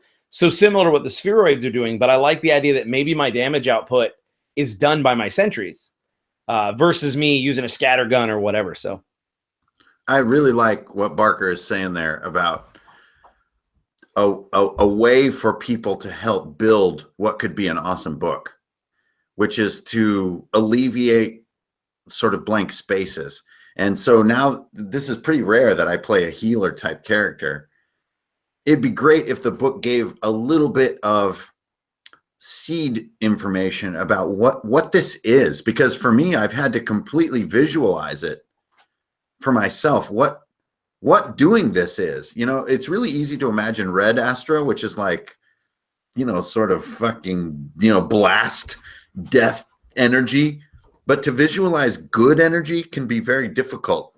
And what the triangles are and what that pattern is and sort of the Legion of Boom tone, it would be great to see that come into some description so that players who want to be good guys and not destroyers have some seeds in the game, so that, as Barker says, blank isn't boring. I don't want to cast heal. That's not cool in Harbinger. I heal you guys. Okay, great. No, that's not good enough. It needs to be some kind of strange channeling of energy that is somewhat postmodern. And it can be hard to imagine. And I think getting those seeds from the playtest could be a really, really fertile ground. Yeah, you healing us was like an event. Is all I'm going to say. It had a serious resonance to it. So yeah, no, that's my favorite feedback that we've gotten is all very this is boring, or this needs more stopping power, or this needs to just do more, or I wish I could do more with my bonus actions as a treader. Just really generalized experience-based feedback is really actionable, because I can go, okay, well, how can we do that from a game design standpoint? What's not helpful is when people are this feature should be at level 2 instead of level 5. And it's okay, but why? Why do you think that? Things like that. So the feedback so far has been awesome. It's giving me a really good direction to go with for version 0.2. And I'm really excited about it, man, because it's going to be, I mean, the new archetypes are cool, but I think that people are really going to enjoy the changes that we made to the existing archetypes. And I think that that they're going to find them even cooler and more enjoyable to play. So, and honestly, we generally tend to fixate on mechanical crap. Yeah. Because we're DMs. But it would be great to include in whatever you guys are writing, whatever Barker's writing, because I know that guy he's like just a fountain of stuff. Is that, Matt, you kind of made a swamp moon like Tennessee. Yeah. And that's a great tip to just tell a DM rather than to rely on them to come up with that, because it's a thing that you can just read and be like, oh, that's a great idea. I can do like a country accent because these are kind of like backwater dudes. Now, you don't need to tell them everything, but that little tiny cue would make a great little sidebar. Yeah, exactly. And that's something where I think eventually the core book will have a really kind of cool but simple moon generation system where you can make a few rolls and come up with a moon, because we want there to be moons that are unexplored and undiscovered, and we don't want to just like concretely say these are the moons and here's what's on them. Obviously, we'll include, you know, the moons that we think are established in the story and the lore, but we want people to make their own moons, their own seps and things like that, and fill it with all kinds of cool stuff. So, yeah, I really like that idea. All right, you guys ready to wrap up? Awesome. So the curtain of red Astra, again, it fizzles, it disappears, and you see this long corridor with a set of stairs leading up. And you see that there's this light emanating from the top of these stairs. It's blue, it's green, it's yellow, it's red. It's this almost like light coming from a prism that's just sort of flickering through the fog that seems to be omnipresent here inside the tomb. What would you guys like to do?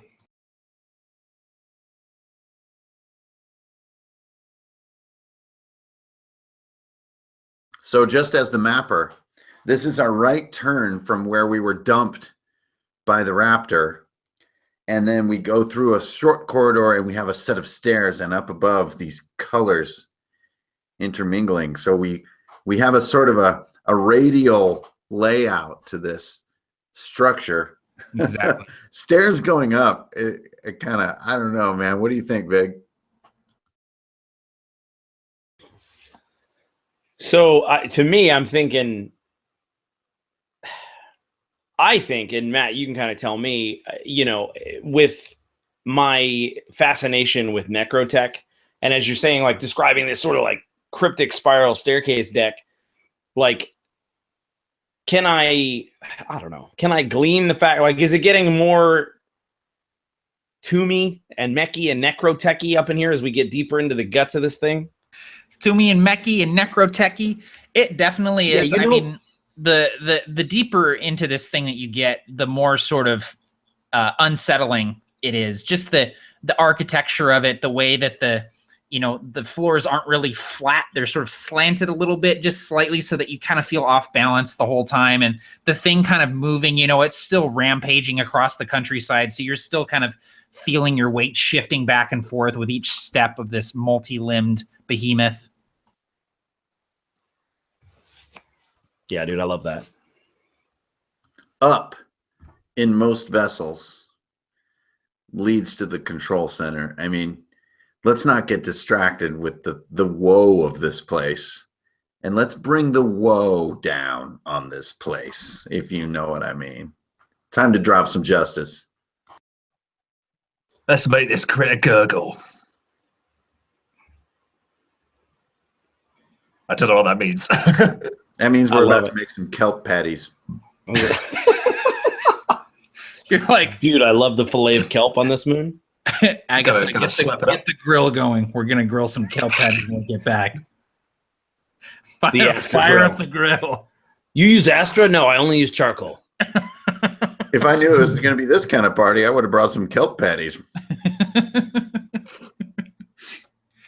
Oh, so the three of you, again, same marching order, I'm going to assume, head down this corridor and up this. It is sort of a spiral staircase. You know, it goes up and then it kind of legs off to the left and then it kind of goes up again and goes up to the right. And so you find yourselves kind of spiraling up. And you reach the top of the stairs and you are sort of, like Deck said, you find yourself in sort of the central hub of this thing, of the tomb. Again, bones littering the floor. But in this room, it's domed. You think that you're maybe inside the thing's head, the thing that was swiveling and shooting the beam. You think you might be inside of that structure right now. There's pylons and cables and things hanging from every direction. And you see, slumped in the center of the room, connected by cables and tethers, you see a human figure sitting kind of cross-legged in this runic circle, these prelude runes that are glowing blue and red and green and yellow and kind of almost twisting, spiraling around him. And this figure is almost in a meditative pose with these cables linked up to him. And you see that these cables are glowing blue, bringing Astra to and from. And he breathes, and his breath comes from him, but it also seems to come from the walls. It seems to come from the tomb itself. I can feel them. I can feel all of them, writhing and wailing within the machine. They are all a part of me now, just as I am a part of this Titan, this creature. The figure stands and turns, and you see that it's a man, but parts of him have been replaced with machine, encroaching on his flesh. You've come to stop me. You've come to stop my Titan. But you will not succeed.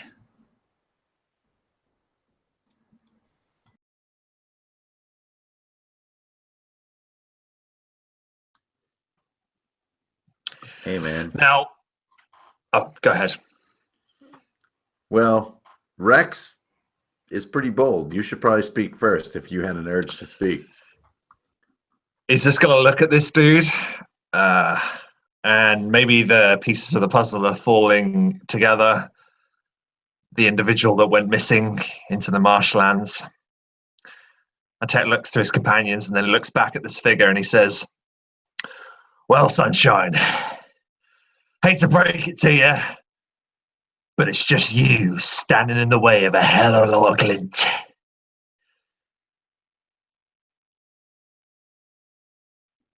And I want to get paid.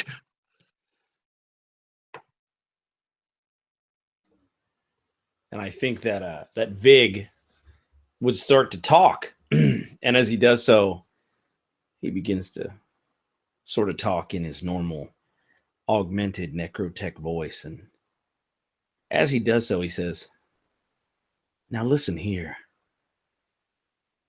You got to remember that." And his voice starts to warp, and the green on his neck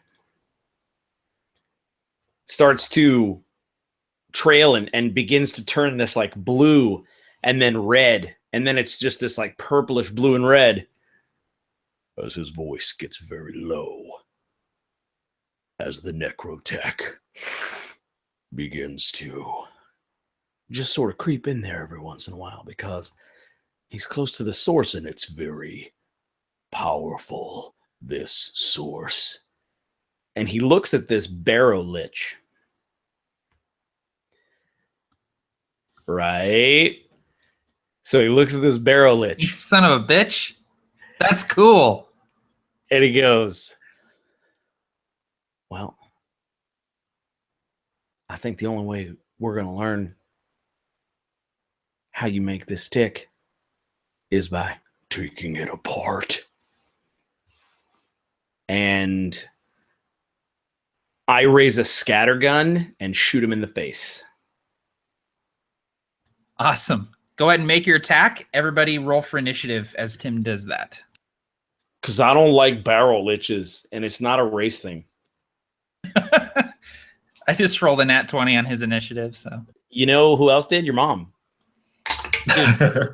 My mom's playing Harbinger right now. She's in the playtest. Your mom's a barrel lich, dude. Right. So, I'll also put everyone else's numbers in here. So, well, we know who's going first. Asshole taggers wrote on the side of the raptor, "Your mom's a barrel lich." Come on, guys. And weirdly, like no one would guess this, but it's in Dex handwriting.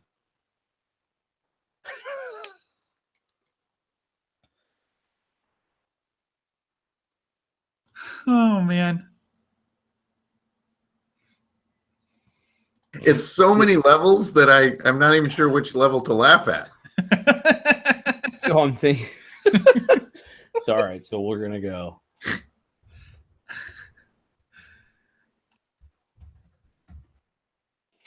Matt, what'd you say the barrel lich rolled? A nat 20, so that'll be 23 total. That is disgusting. Yeah. That is disgusting. Disgusting. But That third orb is his ball. but Big is gonna shoot him in the face first. And I actually, well, and I don't know if this hits or not. It is a modified 17. Yes, that works. We are in a DC 16 encounter right now. Perfect. So I am going to use the weapon modification that you never approved, but then rolled with. Yeah. Which is my secondary barrel. So I'm gonna go ahead and do my norms. I have a tertiary barrel too. It is called the grenade caster. It's slightly less relevant than the other two barrels, but equally effective. Yeah, Equally exactly. effective. It does 2d20 damage. And I also have the chainsaw ammunition mod that just fires chainsaws out of the triple barreled shotgun. Little Actually, like cocktail he's chainsaw. He's firing characters out of the shotgun. Yeah, exactly. Little action figures that are sentient. All right. I'm shooting Dungeon Crawl Classics level 0 characters out of the shotgun. That's what I right am. now. Yeah, I'm shooting last level little tiny Rexes. He's like, It's a funnel gun, sunshine. also known as a gunnel. A gunnel. a gunnel. So my total damage on the barrel lich is 9. After all that. Yeah, After sorry. all of that, Tim. Sorry. I just rolled super low on the D6s. 3 hours later, 9. He He scratched his nose. Carry the 3. It's okay. So that's a 2. All right. Here we I do go. negative damage. I give him health back. So I imagine that he's sort of standing there, these cables running from him up to the ceiling, and you blow a hole through him. He staggers back a little bit, and you see that the pellets from this shot have sort of torn through his skin, and you see beneath the skin just glowing lights. You see circuitry, you see metal, you see that he is being replaced with steel. And he sort of like comes forward, and you hear the servos as he's moving. And he kind of, you see a smirk. And he says, "So be it." And he lashes, he reaches back with his hands, and he comes forward with 2 yellow tendrils of Astra. As a bonus action, I yell psych. Psych, just kidding. So I'm gonna need both Vig and Rex to give me dexterity saving throws, please.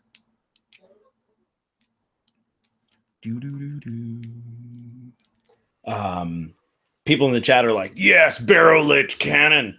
But Chris Wilhelm had a good point. He said, I don't get it. Why barrowlich?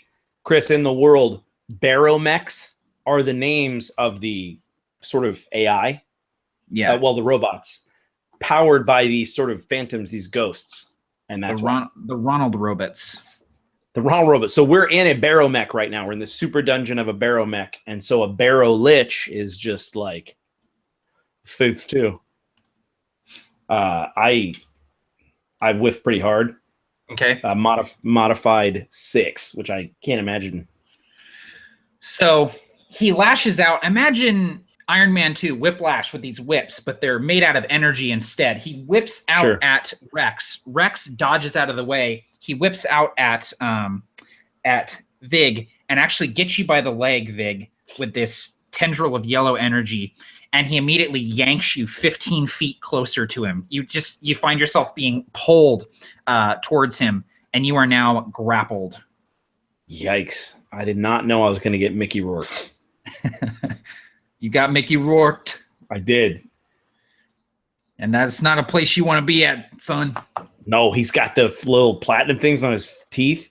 This guy's Mickey Rourke. I love him in that movie, man. I know Iron Man 2 gets a lot of hate, but Mickey Rourke is great in that movie.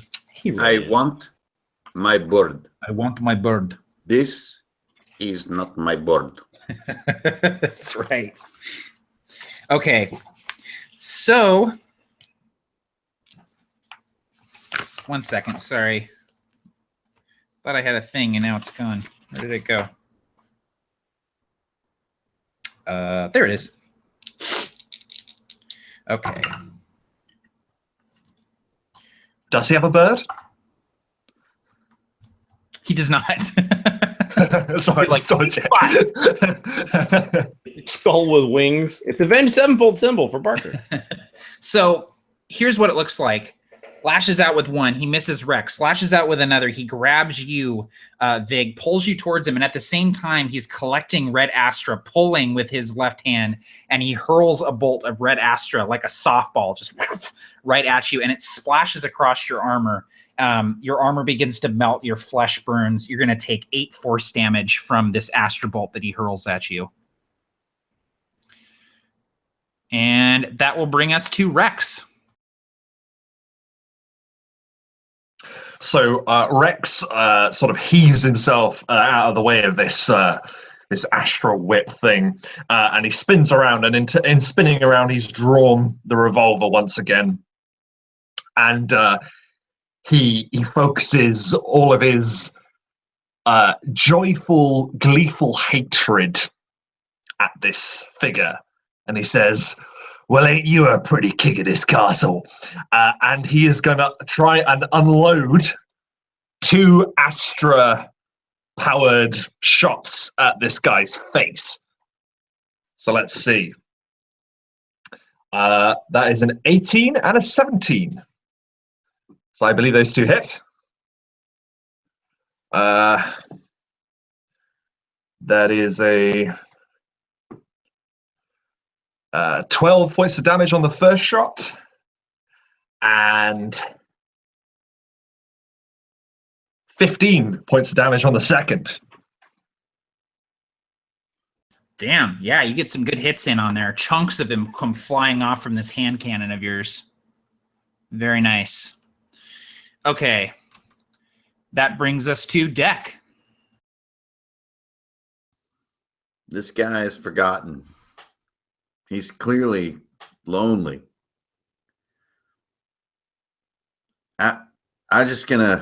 I need to step toward him. And I'm kind of nursing wounds too. I'm at under half. So I'm kind of holding my stomach a little bit. I got a bleeding finger going on right now. But I got to go up to him. And I suppose Deck would say, the only time you want to kill is when you forget. We're all one, man. You're only killing yourself. This is your own home world, man. You're terrorizing these people, all these skulls, all these souls, all their weight. It's all resting on you. And the evil's giving you no comfort. But there's a good way. There's a good way to end it. And it's not at the end of a fucking barrel from a merc, an off-worlder. Look at this guy. He's got pre-chewed cheeseburgers. You want him to blow your face off? Or do you want to take the warrior's way and do it yourself? And I'll hand him my revolver. And you're trying to Saren this guy from Mass Effect. I will boost Revitalize to push myself one more. So I'm going to have to do an Astrofade. I'm going to heal him for one of his Astrofades. I want him to know that I mean business. If you want to fucking unleash all your red bullshit, man, you can. But the world is bigger than that. You can be one. You can make it all even. Be another one of the skulls. We'll bury you with the rest of them. You'll be given the same prayers that we'll give them, but only if you get it done yourself. If we got to put you down, man, we're going to put you down like a dog. So here you go. Now I need to roll on my table. That's a 1d8. Here we go. Nice. A 2. A 2 on the 1d8 on the tier 2 table is a Astra surges through your muscles, strengthening you. 1d4 to your next attack and so forth. I don't really do a lot of strength and attacks. So basically, I hold it. I hold giving him a little bit of my green. I want him to know, man, this is real. We're not here to hate. We're not here to blow up. We're here to heal. So you make the decision. Now, if you're evil, that's fine too. We're going to blow your teeth out the back of your head. You decide. So what I want is a charisma check. Any sort of charisma skill. I got no bonus, but I'll make a nice D20 unmodified. This little yellow plastic Chessex right here. I got a 16 up on the dice. He seems shocked as you come towards him. And as you're speaking to him, he's kind of got this odd look on his face, this face that is encroached by steel and circuits and wires. And he's sort of like maintaining his hold with this tendril of yellow Astra on your friend. And this Astra is kind of crackling with energy. And he's kind of looking at you and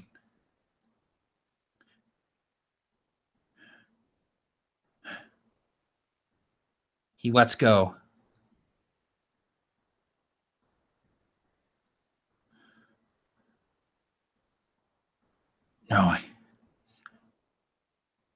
No, it won't let me. Even if I wanted to,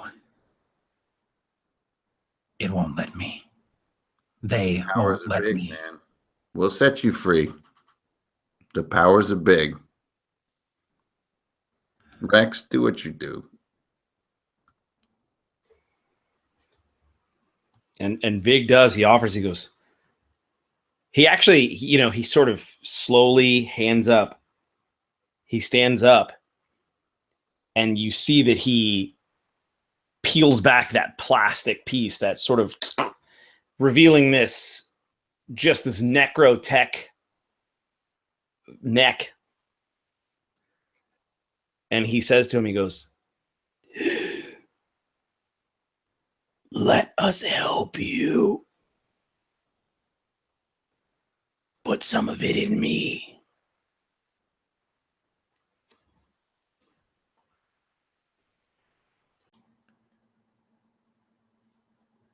That's my brother, man. That's my brother. Come on. Redemption, not destruction. He looks at you, Vig. He shakes his head. You don't want this. This is something else, something old. This creature that I found, it asked for more than I could give.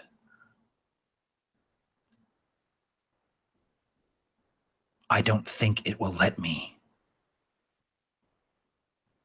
And as if to punctuate this, the cables that are connecting to him kind of glow a little bit more vibrantly. You have to do it quick. If it won't let you go, then let's kill it together.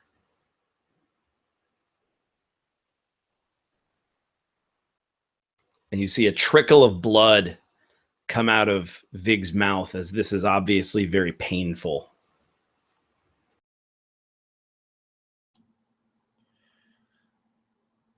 I'm the conduit. It's channeling the souls through me. If you can sever the cables, then the connection may be disrupted. But there's no telling what will happen. There's no telling how much I can control myself.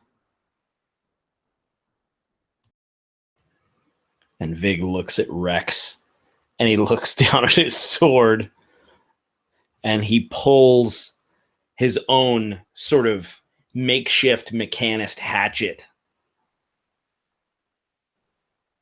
And boom, he just goes for one of the tubes as fast as he can, with still looking the dude in the eye, just tries to, and he just messily starts hacking at it.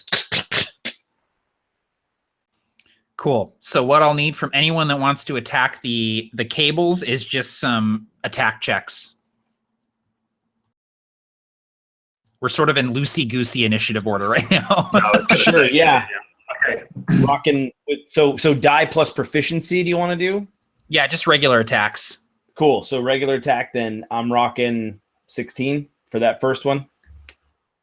Okay, 16's where it's at. Yeah. Rex just looks to this, what is left of this individual, and with this sort of solemn look on his eye, just the one eye that you can see. And then he says, "Chin up, mucker, all going to be roses at some point." And then he just puts it through for a 22 on his attack through the cables. Very nice. So between all of you, you're able to hack through several of these cables.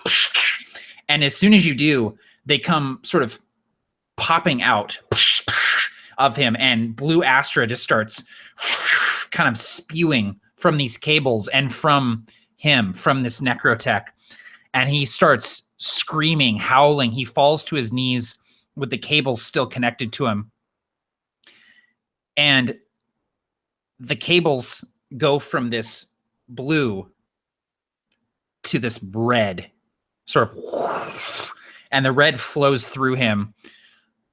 He's still screaming.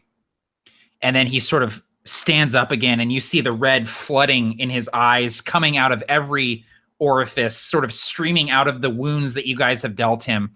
And he just sort of starts swiping at you guys like a mad animal. But that's it. I just rolled a 3 and a 2 on my D20s. That's great. So he's a really mad animal, like too mad. He's sort of like a rat. Yeah, he's just rabid. He's just swiping at you guys desperately. And you know that it's not even him. It's the tomb trying to defend itself, using him as a tool. And you can see that he's fighting against it a little bit. His swings are a little bit hesitant almost. What would you guys like to do here?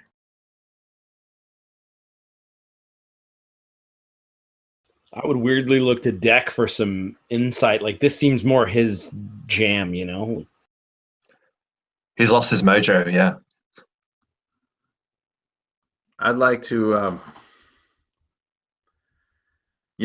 like when a 3-year-old is going totally apeshit. I literally know. I literally know what that's like, yes. Yeah.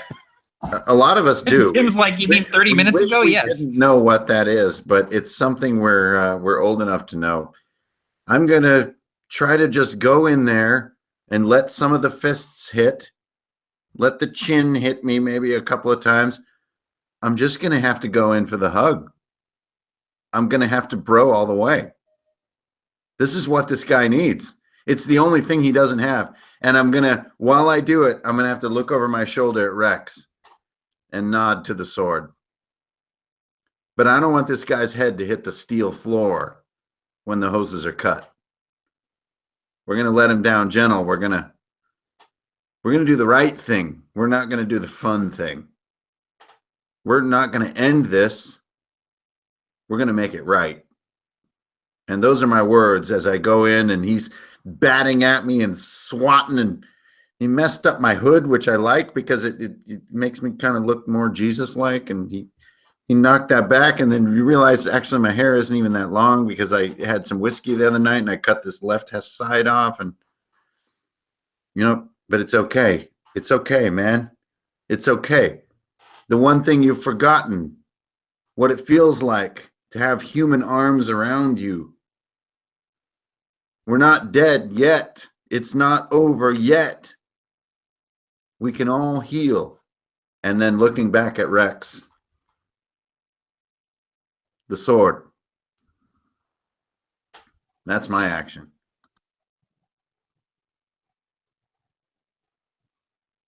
And Rex looking at this pathetic figure almost, trying to bat one of my companions away. Are all of the cables severed, or are there still a few on him? There's still a few, just a couple. Okay. Literally, Rex is just going to, and I can take some damage if the energy pouring off it is going to hurt me as well. But Rex basically is just going to gather them all into just one meaty fist, put his blade against it, and just push it through like that. Oh, perfect. So what I'll need from you, Rob, then is just a constitution check as just Astra, raw, unrefined Astra comes pouring out of these tubes as you cut through them. You know what? I'm going to say this, Matt, because this Leviathan that this guy's attached to, it is epic. And I like to think that no matter what, if you're touching this thing, then it's just going to course through you. So I'm happy to just take whatever you got, man. Okay. All right. Dude, Rob, this is the time. If ever it was the time, this is the time for Rex's mask to fall off. Oh, it's coming, man. We'll see. So that'll be a total of 15 force damage. Okay. And it's yellow Astra, right, Matt? It's actually red Astra coming out of it right now. Oh, sorry. So it's basically coursing through his veins, and you can see these just red lines coming from his eyes and veins on his temples, and all of a sudden there's just this shockwave of force energy, and the dust mask just splits, and half of it in a diagonal line just falls free from Rex's face. And like his long, scraggly hair is over his face for a second as this energy disperses from him. And then he looks up, and you can see that Blasphemous Rex doesn't have a lower jaw. And I decided this before I realized what Tim's thing is. But he's missing just this part of his face, and he looks up and he goes, "Night night, sweetheart." Gurgly from what's left of his sort of communication thing in his throat. And this man, this necrotech, his name before he wandered out into the bogs of Karr, he was called Galfrey. Galfrey had a father, and he had a mother. He had siblings. But he was obsessed with the unknown. He was obsessed with the dead. And he found something out in the swamps of Karr. Something from the world before. Maybe it was made by humans. Maybe it was built by something else. But whatever it was, it called to him. And he answered. As Galfrey is freed of these tethers, of these cables, he looks up and he sees the ruined faces of Vig and Rex. He sees the missing finger of Deck. And he sees in you incompleteness. He sees that you're missing pieces just like he is. For a moment, the red glowing astra of his eyes fades, and you see a human man kneeling there on the floor, being cradled by Deck. He nods and says, "Go. I can finish this. Thank you."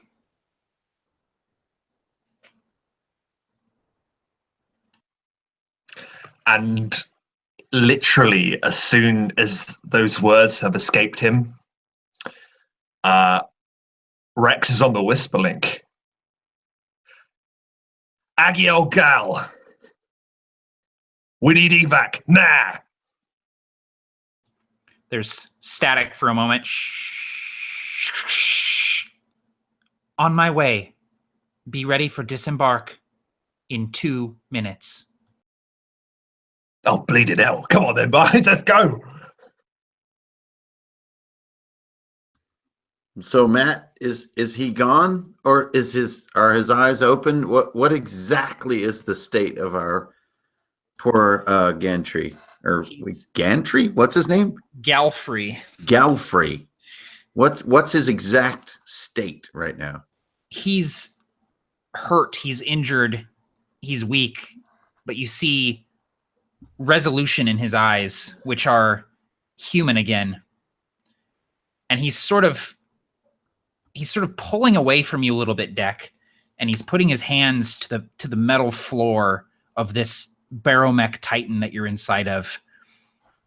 And you can see that he's beginning to concentrate.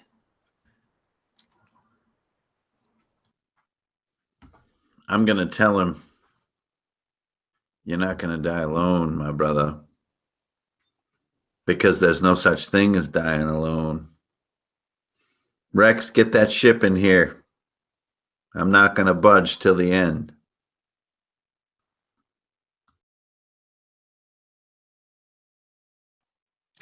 And Rex, having just received the message from Aggie that she is incoming, he looks to Deck.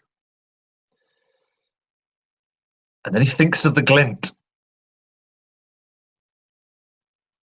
And he wants all of them to be able to spend it. And taking a wistful look at the door, the way out, the way to safety, sort of slumps his shoulders and says, well, don't know about you boys, but I'm going to wait around too. Seems like I want a party here.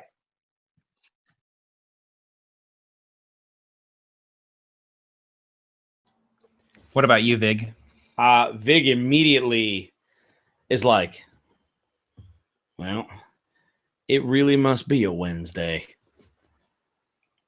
And I throw up immediately. I throw up like the rest of the spheroids that I have. And so I'm like just trying to throw up a perimeter to keep us safe. So I essentially am going to just, and I think I'll do as many as I can flavorfully, just like maybe 3 or 4, like the rest. And especially because I want to roll on the Astrofate table. And Perfect. so I'm going to do that. So I'm like, sort of like pulling from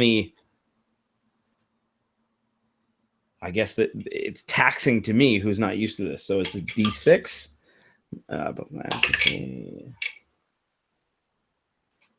Ooh. Okay. Astra brings me to the floor and I'm knocked prone. So as I throw these up, I imagine that there's sort of this blue ripple, the force in the room, and I'm dropped, but I'm sort of holding my head.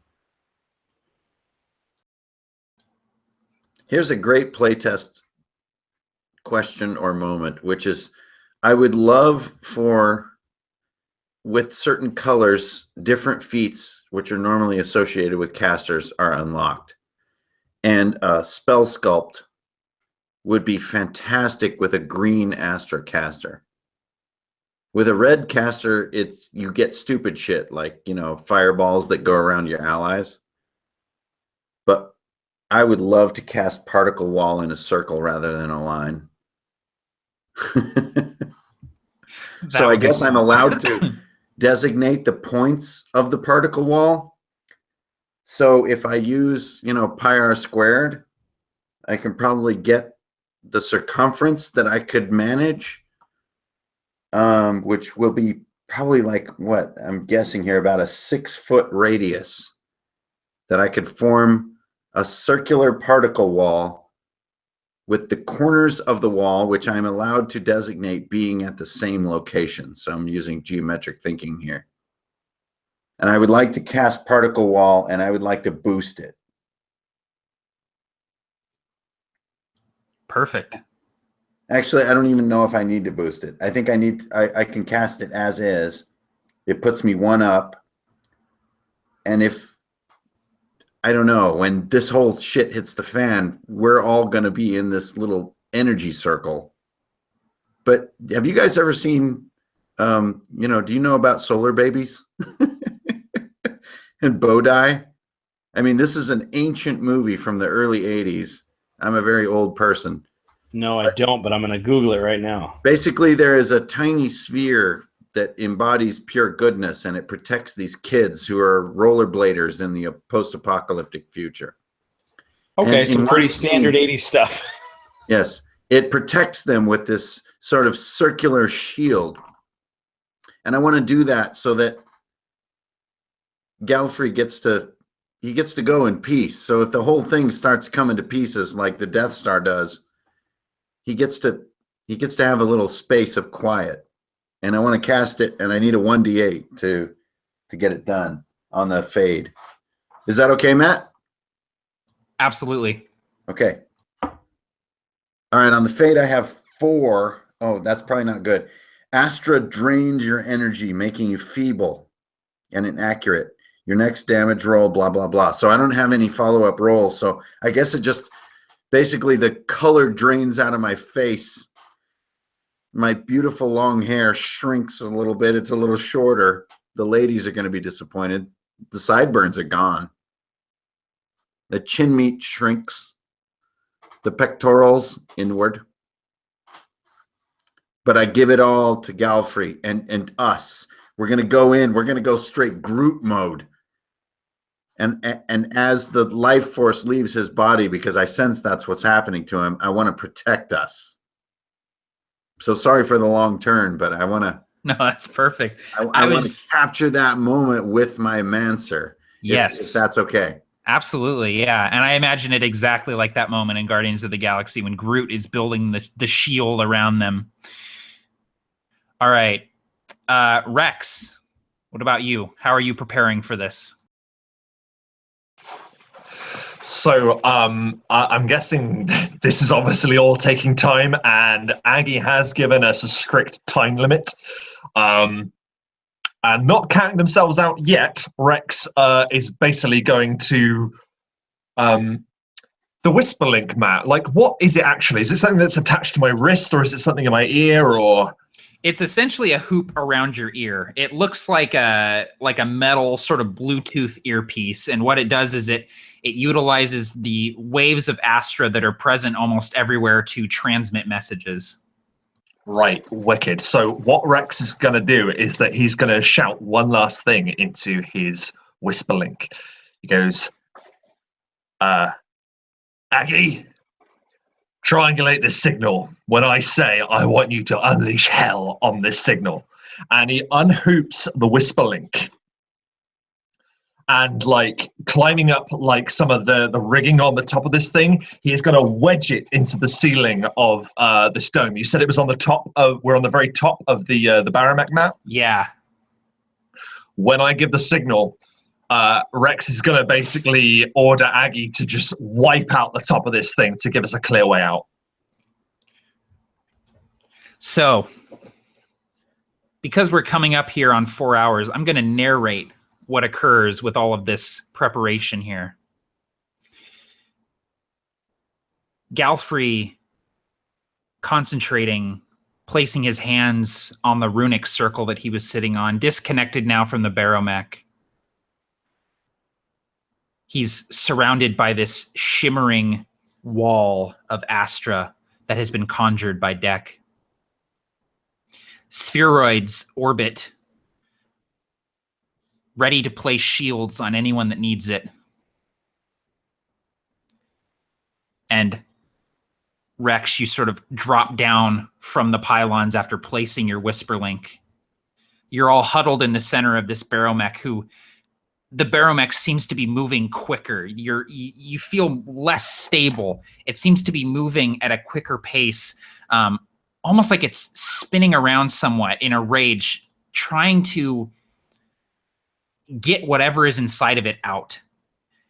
And as you're all sitting there doing this, you hear skittering, you hear scraping, and from all corners come more skull spiders and barrowmechs lurching towards you by the dozens, by the hundreds, trying feebly to rid you, trying feebly to destroy you. But Galfrey says, no, it ends now. I can hear them. I can feel all of them, writhing and wailing. And it ends now. Galfrey channels Astra through the barrowmech, and the barrowmech seems to roar, a grinding of metal that sounds almost animalistic. And it begins to crumble. It begins to shake. Pieces of it begin falling away. Pieces sort of bounce off of the particle wall that has been conjured, and whenever one breaks through, a spheroid is there conjuring a shield. You all huddle in this shelter, and then the ceiling explodes. And there, silhouetted by the sun, is the raptor. 3 lines come down. And over your Whisperlinks, you hear Agatha. It is advised that you leave now. You see Galfrey slump to the floor, lifeless, having given his spirit to fully sever himself and the rest of the souls here in the barrowmech. You all grab a hold of these lines, and the raptor takes off with you hanging on for dear life. Behind you, you see the barrowmech stampeding, crushing everything in its wake as pieces fall off. It fires a beam into the air mindlessly, and then a second one into the ground. It actually severs one of its own legs as its head spins wildly with the beam going. And then it just crumbles into a heap.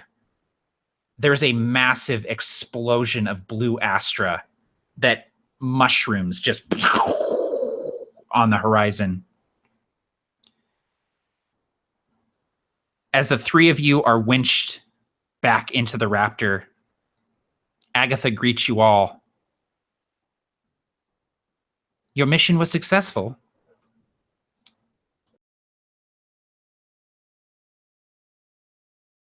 Aggie, we have a supplementary assignment. I want you to touch down in the mud next to the wreckage. There are words to be said. Can you land for us?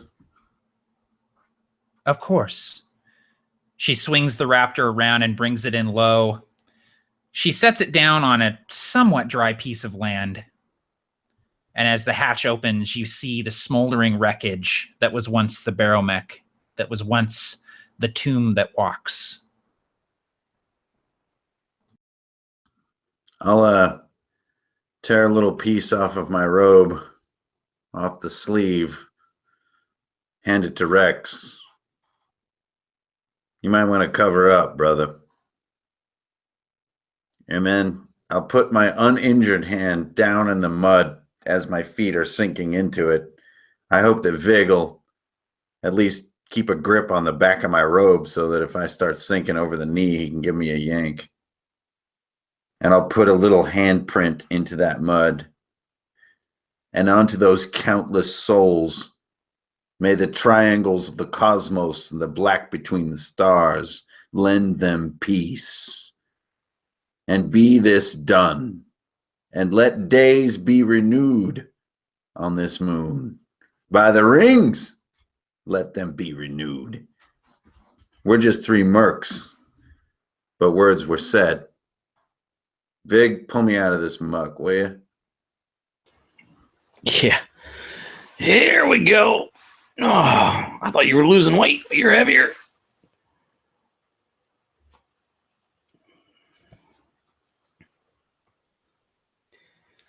And if no one else, or Matt, you especially, you know, the DM, have nothing particular else for this specific scene, I sort of had an epilogue-y kind of thing. If you're cool with that, Yeah, go for it. maybe it's days, maybe it's weeks. You see the same bunks. You see the same figures laying in these bunks. But one of the bunks is empty. And as we wind through the weathered corridors of the Raptor, we get to a small room. And we see Vig working on something and sort of looking over his shoulder. And as we pan, the camera moves up over his shoulder. And it's the small, disassembled piece of a spider mech. And you see his neck glowing these odd colors of blue and changing from green to this blue. And his voice is there, and he says, "Yeah, I hear you. And he unclips, and you see his neck begin to sort of glow a faint blue, and he says, "Yes, I'm working as fast as I can, but soon." And that's where we'll end it.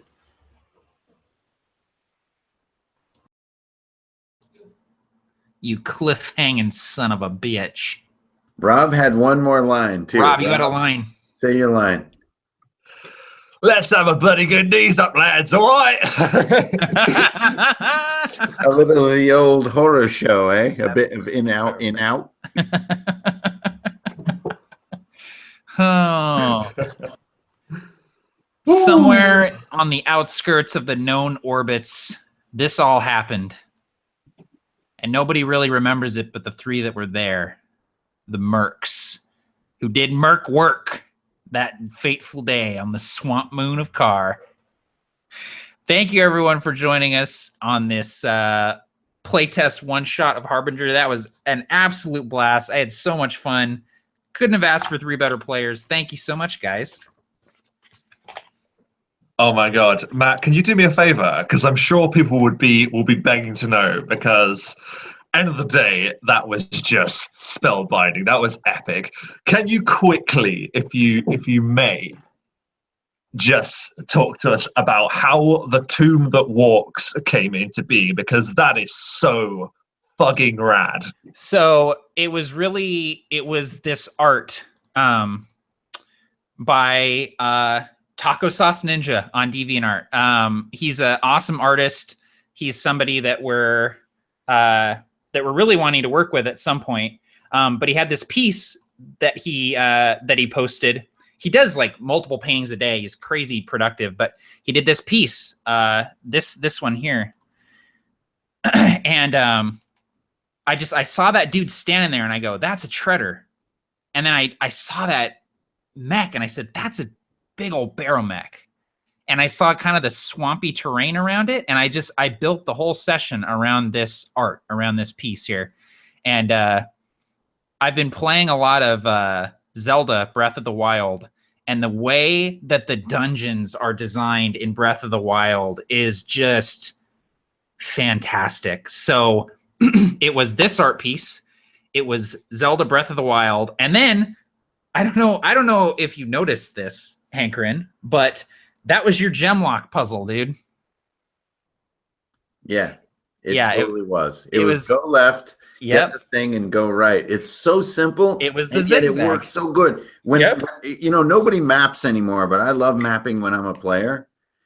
And when you're mapping as a player and you see that you're in a sort of a 3 or 4 room dungeon, it makes everything so comprehensible, and so there's a lot of relief, and it lets you focus on your brothers, on your allies and your friends. And I think this is where some of this, like, let's go do mega dungeons and stuff, that it's kind of moving backward. Yeah. Because we don't need 50 rooms. We literally, if you look inside the barrowmech, this giant spider, it's kind of like 4 rooms. Yeah. But it was totally fucking awesome. No one can say anything against how awesome it was, because it's about us and about what we did and how we broke it and how the gem lock popped and how obvious it is to a player, but to a character, it's not obvious at all. It's fucking awesome. Yeah, absolutely, man. Yeah, I'm a big fan of micro dungeons, 3, 4, 5 rooms with varied encounters. Maybe there's a skill challenge in there, some good role play stuff. And I love that the boss, the climactic encounter, became the role play encounter, because I was sort of sitting here with my prep notes thinking, I don't have a ton of role play stuff in here. There's this stuff with the Marsh Lord at the beginning, but I would have liked to included some more character moments. And then you guys just killed it at the end and gave the boss a hug. I love that. That's so awesome. It's a first for me. Yeah, it definitely is a first. But do you know what was so awesome about that was the fact that Hankerin, like, in a way, it was just so right, because your character throughout the whole thing has been about becoming one and acceptance. So that was the only way that could have gone, that, like, in terms of how our character setup was. It was just bloody inspired, man. Yeah, and I love too how Matt didn't just take my cue and just let me munchkin the encounter. He didn't just take the pistol and the guy shot himself and the mech blew up. That would be bad. But he at least gave me enough where he was clawing at us, and the dice actually told the story of, like, he's sort of resisting. It was like the end of Mouth of Madness, where he doesn't want to be the monster. Yep. And it was a great moment. And it wasn't necessarily because Click was just like, okay, well, good job, Munchkin. It was more like the dice kind of told it, and he didn't want to give in. He actually wanted to kill the shit out of us, because I know that guy had stuff happening. But that was great. And I think micro dungeon, that needs to go right there next to Merc Work and next to Try Yourself. Yeah. Try yourself. It's like glint. It's like catching a glance. Like, yep. This thing is starting to build itself in a way that's so organic. It's just freaking fantastic. Right. Yeah. No, it's really fun. It's fun to not only playtest the mechanics, but explore the world with people and having different players. And it's, watching all the different games that are happening too. And it's like everyone has a different take on this setting. And I love that some people are running it a little bit more harder sci-fi. Some people are running it more fantasy. Like Jake Norman's running a starfighter game with a bunch of fighter pilots in Harbinger, and he gave the ships Astra abilities and stuff. And I just love all the stuff that people are doing with the game, man. And it's fun to discover it together, Totally. And, like, so much lore is coming out just playing in this. And I'll say this forever. World building is fun and it stands alone. And that's great. But until you get in the world and stress test it, you're never going to find those little cool things that you can never come up with in a vacuum at your computer screen. And so run games in your world before it's finished would be the thing I would say, because you will find things that you otherwise wouldn't have. Yeah, the bunks, man, the bunks. Yeah, dude. Like The bunks are, and I love, Tim, how you brought it back to that, like how we have breakfast and like how, Rex has to wake us up with all his bullshit that he's constantly spewing. And so his character as an aggressor is so fantastic. But when it comes time for the bunk, he's so annoying. And it's such a great duality. It's like I barely had any hit points the whole time. But I was useful in moving the game forward. And that was also a good duality. Like you guys were fucking killing it. I never got to really destroy anything. It was great watching you guys blow things to pieces. We had a lot of really nice little subtle things that, like you said, Tim, can build lore because of action, not because of I'm dreaming up a world. exactly. It's people that make details that make lore. Yeah, totally that. And I also want to say this too, as far as the mechanics, playtest wise, but also to your role playing. I loved the idea of this healing beacon because the risk reward mechanic was at its finest. I don't think I've seen Astra and the hit point resources taxed so heavily to give. I mean, Rob and I stayed alive because of that. And I think that was really cool. Yeah. And I loved that from a role play perspective because you don't keep a crazy dude like Deck around unless he's really good at something. Yeah, it's true. You just wouldn't. And I thought these guys would put up with him because he, number one, puts up with them. But number two, he's going to keep them alive. So as crazy as he is, and as often as he shoots himself somewhere or hugs the bad guy, you're going to get out alive because he heals you and then throws up a particle wall.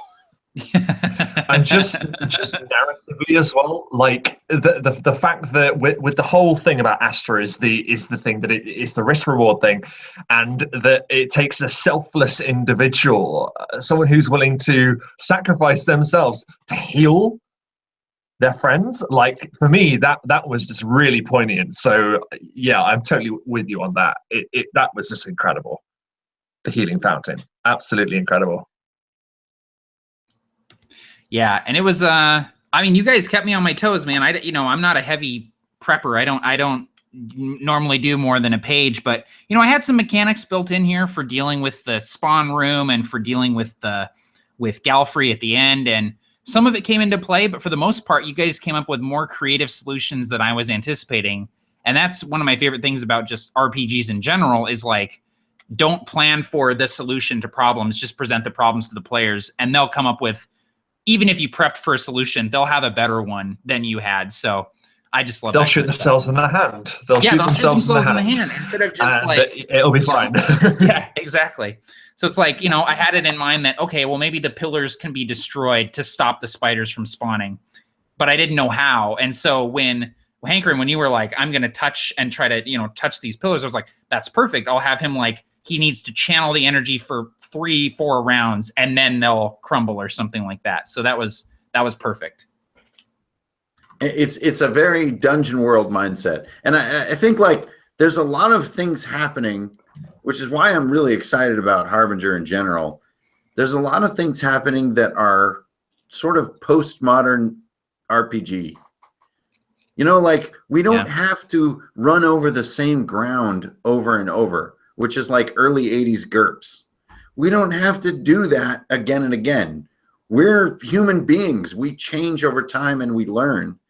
And I love how this lets us explore these new things. And you don't have to write it all down. It doesn't have to be measured in 5-foot increments, but it also doesn't have to be all bonzo like aspects in Fate and stuff.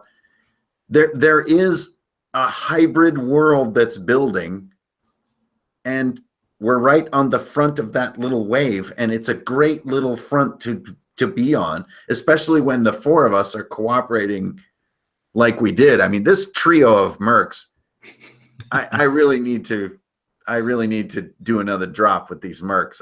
Absolutely, man. I got a little bit of a soft spot, right? There's a green glow. Absolutely. Well, guys, that was a ton of fun, and we'll absolutely have to do some more Harbinger stuff. Harbinger is going to be, it's going to just keep coming for a while, and there's going to be new stuff here very soon. So I'm going to let these guys do their outros. If they want to plug anything, they can, and then we're going to go ahead and wrap it up. So we'll go in opposite order this time, and we'll go ahead and start with Timote Carne Asada from Blade Block Players. What's going on, guys? I am Tim with Tabletop Terrors, and our whole thing over on our channel, I run the channel with my brother James, and our whole thing is about being more creative. And I genuinely believe that anyone can be more creative, and James and I try to use tabletop games as a way to prove that. And if you want to check us out, come hang out. It's a lot of fun. I'm also very happy to be 1/4 of Absolute Tabletop, the creators of Harbinger. So don't forget to check out that playtest in the comments. And thanks, Matt. It was an amazing game. Absolutely, man. Always great to have you on board, Timo. All right, Rob from Performance Check. Go ahead, man. Yeah, like I say, this I said before, this has been a night or a morning rather of firsts. Like it's been absolutely amazing. Yeah, my name is Rob. I'm from the channel Performance Check. I run a game called The Lawkeepers. That's the general draw of my channel at the moment. It's got Tim in it, it's got Barker in it, it's got Lloyd Collins in it, it's got Locris in it, it's got Chad Nick in it, and it's got me in it. It's a good game, go check it out. But in terms of tonight, absolutely spellbinding game, Matt. Absolutely incredible. Like you've been saying about how your feedback, you prefer feedback, how does this feel? Well, I don't think anything could rival the feeling of piloting your own ship with your own crew, gunning after like a skyscraper tall mech, and then going into the bowels of it. Like just unbelievable stuff. I'm rambling. It's 7 a.m. It's 7 a.m. That's me. Cheers, guys. Rob saw the sun rise as he played Harbinger today. I love that. All right, and finally, last but not least, hankering for an ale from Drunkens and Dragons. Man, I have absolutely nothing to plug. I never entered any of doing this to plug things. I just have to say that when you're a dungeon master a lot of the time, and you get to be a player with other dungeon masters, and especially a skilled dungeon master like my man Click, there is something very, very good that happens. And I think maybe in the canon we can call it the DM bro code. But it's great to be a player when you're a dungeon master, because you know how to, you're used to it. It's not a matter of knowing. It's more a matter of willingness to go with it and to really enjoy it. But man, Matt, you're awesome. I love the simplicity of what you're doing and the complexity too. And like somehow 5th edition is in its second moon now. And this has happened with every edition of D&D for people who go back to the 80s like me. There's D&D time, and then there's the second season when everything gets all weird and everybody warps it, and that usually goes on for about 3 years. And I feel like we just crossed that little membrane, and there's a wonderful feeling there. And man, hell yeah, let's do more of this. And if you watched this, thank you for watching. The second sun is rising, just like on Athos. And Harbinger gives us the ability to play Athos. We can play, man, oh, it's crazy, the possibilities. And I've never been a character like this.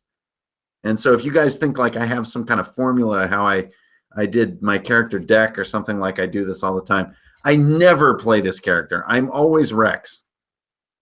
So the fact that Harbinger gave me the creative seeds to make who this person is, who really cares about people and stuff, like, it's fantastic. Sci-fi does not have to be too big.